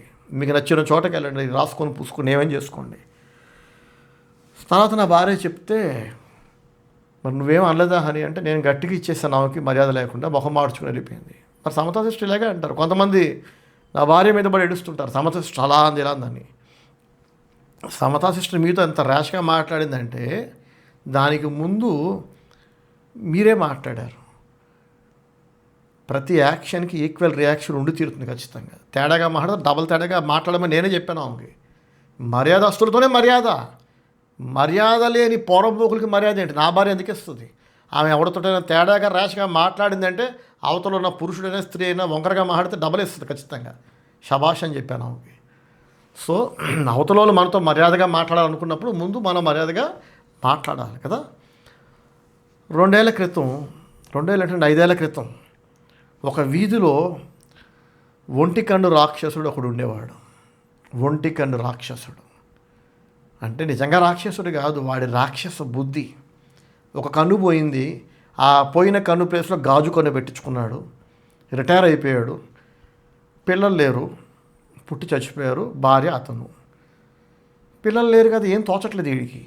ప్రతిరోజు ఉదయాన్నే ఆ వీధిలో ఉన్న ప్రతి ఇంటి గడప తట్టి ఆ ఇంట్లో వాళ్ళని బయటికి పిలిచి, మీరు ఎందుకని వాకిలి ఊడవలేదు ఈరోజు, లేదా ఎందుకని శుభ్రంగా ఊడవలేదు, ఊడ్చారా, అయితే మరి అక్కడ ఆకు ఎందుకు ఉంది, ఇక్కడ పువ్వు ఎందుకు ఉంది అని వీధిలో ప్రతి ఒక్కరి తలుపులు కొట్టి వాళ్ళని బయటికి పిలిచి వాళ్ళ మీద కేకలేయటం, అరవటం. నేను ఉన్న వీధి, ఈ వీధి, నా వీధిలో అందరి వాకిళ్ళు శుభ్రంగా ఉండాలి. కొంతమంది కల్లాపోయారండి, కొంతమంది ముగ్గులేరండి. వాడి కర్మ కొద్దీ ఆ వీధిలోకి 5 ఏళ్ల క్రితం నేను రెంట్ హౌస్ ఒకటి తీసుకొని దిగాను. అక్కడ పిల్లల కాలేజీకి దగ్గర ఉంటుంది కదా అని. వాడి కర్మ కొద్దీ నేను దిగా. వాడు కాస్త 2 ఇళ్ళు అవతల ఉంటాడు మాకు ఎదురుగా. వచ్చాడు, ఒకరోజు వచ్చి డోర్ కొట్టాడు. పాస్టర్ గారు అంటే బయటకు వచ్చా. ఏంటంటే, మీ ఇంటి బయట ఇంకా వాకిలి ఉడవలేదు, 7 అయిపోయింది అన్నాడు. సండే ఆరాధన అయిపోయింది, 3 ఆరాధనలు జరిగి అలసిపోయి పడుకున్నాం. బాగా లేట్గా లేచి, పిల్లలు కూడా ఇంకా వెళ్ళే ఉద్దేశం లేదు ఆ రోజు కాలేజీకి. మాకు ఓపుకున్నప్పుడు, ఖాళీ ఉన్నప్పుడు ఊడ్చుకుంటాం, నీళ్ళు జల్లుకుంటాం. వాడు అంటాడు, అలా కాదు, ఈ వీధిలో ఒక రూల్ ఉంది, మార్నింగ్ 6 కల్లా అందరూ వాకిలి ఊడ్చేయాలంట, కల్లాపు చల్లాలంట. రుబాబుగా మాట్లాడి ఇలా సిగరెట్ తాగుతూ మాట్లాడుతున్నాడు. మూతి పగిలిపోద్ది, పళ్ళు రాలకూడదు, ఇంకోసారి వచ్చాడు అని వాడికి అర్థమయ్యే భాషలో చెప్పా, వెళ్ళిపోమని.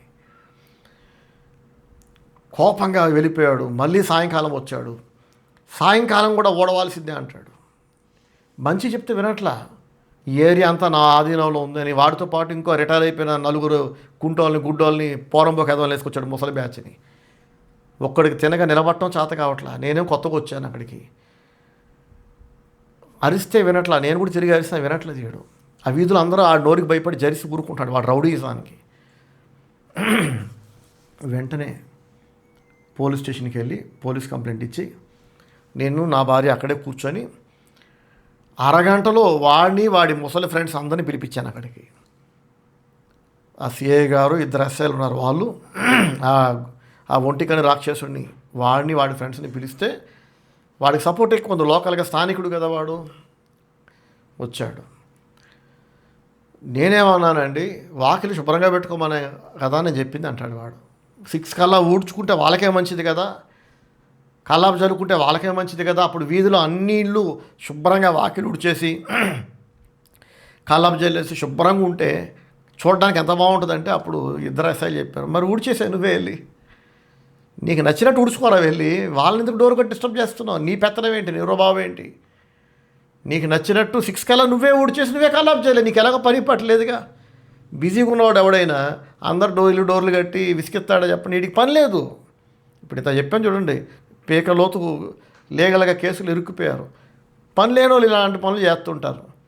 చర్చికి వచ్చే వేరే వాళ్ళని వీళ్ళ ఇంటికి పిలిచి నాకు తెలియకుండా వాళ్ళకి అన్నం పెట్టి బట్టలు పెట్టి ఫోటోలు దిగి వీళ్ళు కూడా మళ్ళీ వాట్సాప్లో అవన్నీ షేర్ చేసుకొని అవసరమా ఇన్ని పెంట పనులు? నాకు తెలియదు ఎంతకీ. పూర్తిగా ఇరుక్కుపోయాక కేసుల్లో, పోలీస్ కేసుల్లో అప్పుడు అన్నయ్య మాకు ఏ పాపం తెలియదు అన్నయ్య. మీకు పాపం తెలియకపోవడం ఏంటి? అన్నం పెట్టి పెద్ద పాపం చేస్తారు మీరు. అన్నం పెట్టడం పాపం ఎలా అవుతుంది అన్నయ్య అంటే, నీ మొగుడికి పెట్టుకో అన్నం, నీ పిల్లలకి పెట్టుకో, నీ ఇంట్లో కుక్కకి పెట్టుకో, వాళ్ళు నీకేమవుతారని పెట్టావు అన్నం. ఒక సంఘమే కదా అని పెట్టాను అన్నయ్య, క్రీస్తు ప్రేమతో పెట్టాను అన్నయ్య. నీకు వద్దని ఎన్నిసార్లు చెప్పా, చర్చిలో ఎలాంటి పనులు చేయొద్దు, ఒకరికొకరు అన్నాలు పెట్టుకోవద్దు, స్నేహాలు వద్దు, ఫోటోలు వద్దు, దండలు వద్దు అని చెప్పాను కదా అంటే, అవును అన్నయ్య మరి నాకెందుకు చెప్పలేదు అమ్మ అంటే, మీకు ఇష్టం ఉండదు కదండి ఇలాంటివన్నీ మీరు వద్దంటారని మీకు చెప్పకుండా ఏం చేశారు, వాళ్ళకి అన్నం పెట్టి పూలు పెట్టి స్వీట్లు పెట్టి దండలేసి బట్టలు ఇచ్చి సరదా తీరిపోయిందిగా, దొరద తీరిపోయిందిగా, సమ్మగుందిగా, కమ్మగుందిగా. నిన్నటిదాకా బాధపడ్డా, ఇప్పుడు ఎంజాయ్ చేస్తాం పండగ. ఇలాంటి దరిద్రులకి ఇలాగే అవ్వాలి.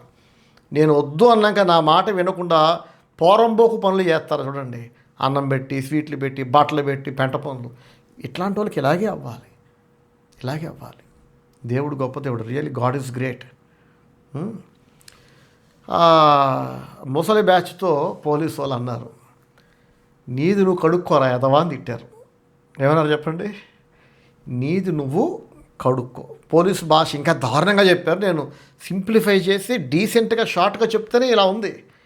నీది నువ్వు కడుక్కో, ఎందుకు రాయిలు అందరికి అడిగేస్తావు అన్నారు. అందరికీ కడగటం ఎందుకు, అందరికీ ఏరి పెట్టడం ఎందుకు అని అమ్మనాబూతులు తిట్టి దవడ మీద ఫటాఫటా 4 కొట్టారు పట్టుకుని, చితక్ కొట్టారు పట్టుకుని, మొత్తం అందరూ కొట్టారు.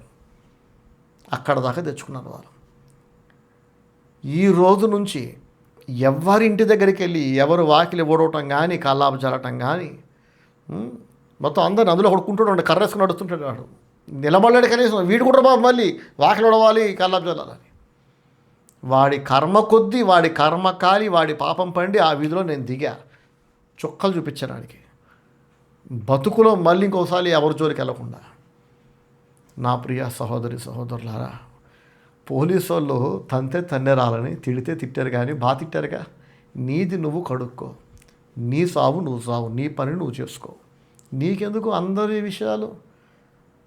క్రీస్తు ప్రేమతో వెళ్ళి అన్నం పెట్టా, ఫోటోలు దిగాను, బట్టలు పెట్టా, పూలు పెట్టా అంటే పోలీసులు తంతారు పట్టుకొని చిత్తకొడతాండి. నీ ప్రేమ అంతా నీ భర్తకి ఇవ్వు, నీ పిల్లలకి ఇవ్వు.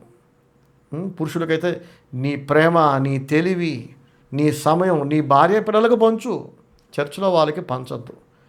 ఇంత చెప్పినాక కూడా రేపు ఎవరైనా క్రీస్తు ప్రేమ తోటకూర అని చెప్పి భోజనాలు, స్వీట్లు, బట్టలు ఏమంటే వాట్సాప్లో మళ్ళీ షేర్ చేసుకోవటాలని చేస్తే, చిన్న సంఘంగా మన సంఘం మిగిలిపోయినా పర్వాలా, అడుగు పెట్టద్దు మన చర్చిలో. ఇలాంటి వాళ్ళు వద్దు మన చర్చిలో. మాట వినని వాళ్ళు, కొత్త సమస్యలు తీసుకొచ్చేవాళ్ళు ఒకసారి మన చర్చిలో అడుగు పెట్టారంటే ఎవ్వరూ ఎవరిని కెలకద్దు, డిస్టర్బ్ చేయొద్దు, గొడవ పడద్దు, ప్రేమించద్దు అంటున్నాను నేను. మీ ప్రేమ కూడా అక్కడ, మీ తొక్కల ప్రేమ అక్కర్లే ఎవడికి. వచ్చేది మీరు బాగుపడడానికి. మీరు బాగుపడండి, సావండి, వెళ్ళిపోండి, ఇంటికి వెళ్ళిపోండి. ఎవరికి అప్పులు ఇవ్వకండి. ఎవరైనా వచ్చి మిమ్మల్ని అప్పు అడిగారు అనుకోండి, నాకు చెప్పండి. నేను అడగను కదా మిమ్మల్ని, నేను ఎవరి చేత కూడా అడిగించను. నా పేరు చెప్పి అడిగినా ఇవ్వకండి, వాళ్ళు నేరుగా అడిగినా ఇవ్వకండి. తర్వాత వచ్చి మేము ఇచ్చామో వాళ్ళు ఇవ్వట్లేదు అని మళ్ళీ ఆ దరిద్రం నా నెత్తికి రుద్దకండి. ఫైనల్గా వాక్యం ముగించే ముందు కోరహుని అలాగే ఉజ్జయాని, హేరోదు రాజుని మళ్ళొక్కసారి జ్ఞాపకం చేస్తున్నాను. వాళ్ళు చేసిన తప్పులు మనం చేయకూడదు. దేవుడు తన సేవ కొరకు నన్ను పిలిచాడు. నాకు ఇష్టం లేదు దేవుని సేవ చేయటం, నిజంగానే ఇష్టం లేదు. నా బతుకు నేను బతకాలని బలంగా కోరుకునే వ్యక్తిని. నా భార్య పిల్లలతో, నా తల్లిదండ్రులతో నాకు చిన్న ప్రపంచం ఉంటుందిగా, వాళ్ళు చాలా అనుకునే వ్యక్తిని.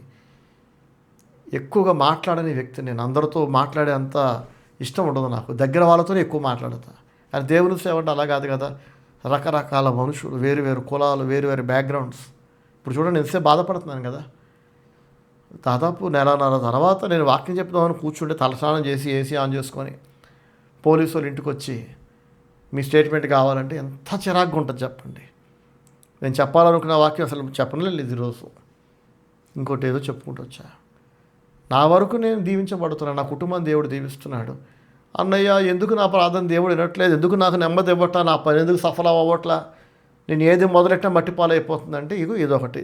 సంఘ కాపరిని గౌరవించటం, సంఘ కాపరికి లోబడటం నేర్చుకోండి, మీరు బాగుపడతారు. సంఘ కాపరిని సన్మానించటం నేర్చుకోండి. దేవుని సేవకుడి మీద తిరగబడి గర్వాన్ని ప్రదర్శించి బాగుపడ్డ వాళ్ళు ఎవరు లేరు మానవ చరిత్రలో. ఓకేనండి. ప్రభు చిత్తమైతే ఇక మీదట ప్రతి బుధవారం లేదా గురువారం ఒక సందేశం, అలాగే ఎవ్రీ సండే ఒక సందేశం ఫ్రెష్గా హాట్గా రికార్డ్ చేసి అందిస్తాను. ఒకవేళ నేను అందించలేని పక్షంలో కుటుంబ బాధ్యతలను, భారాలను బట్టి ఇంకా మహా అంటే ఒక 4 రోజులు బిజీగా ఉంటాను, నెల 2 నెలలు మ్యాక్సిమం ట్రై చేస్తాను.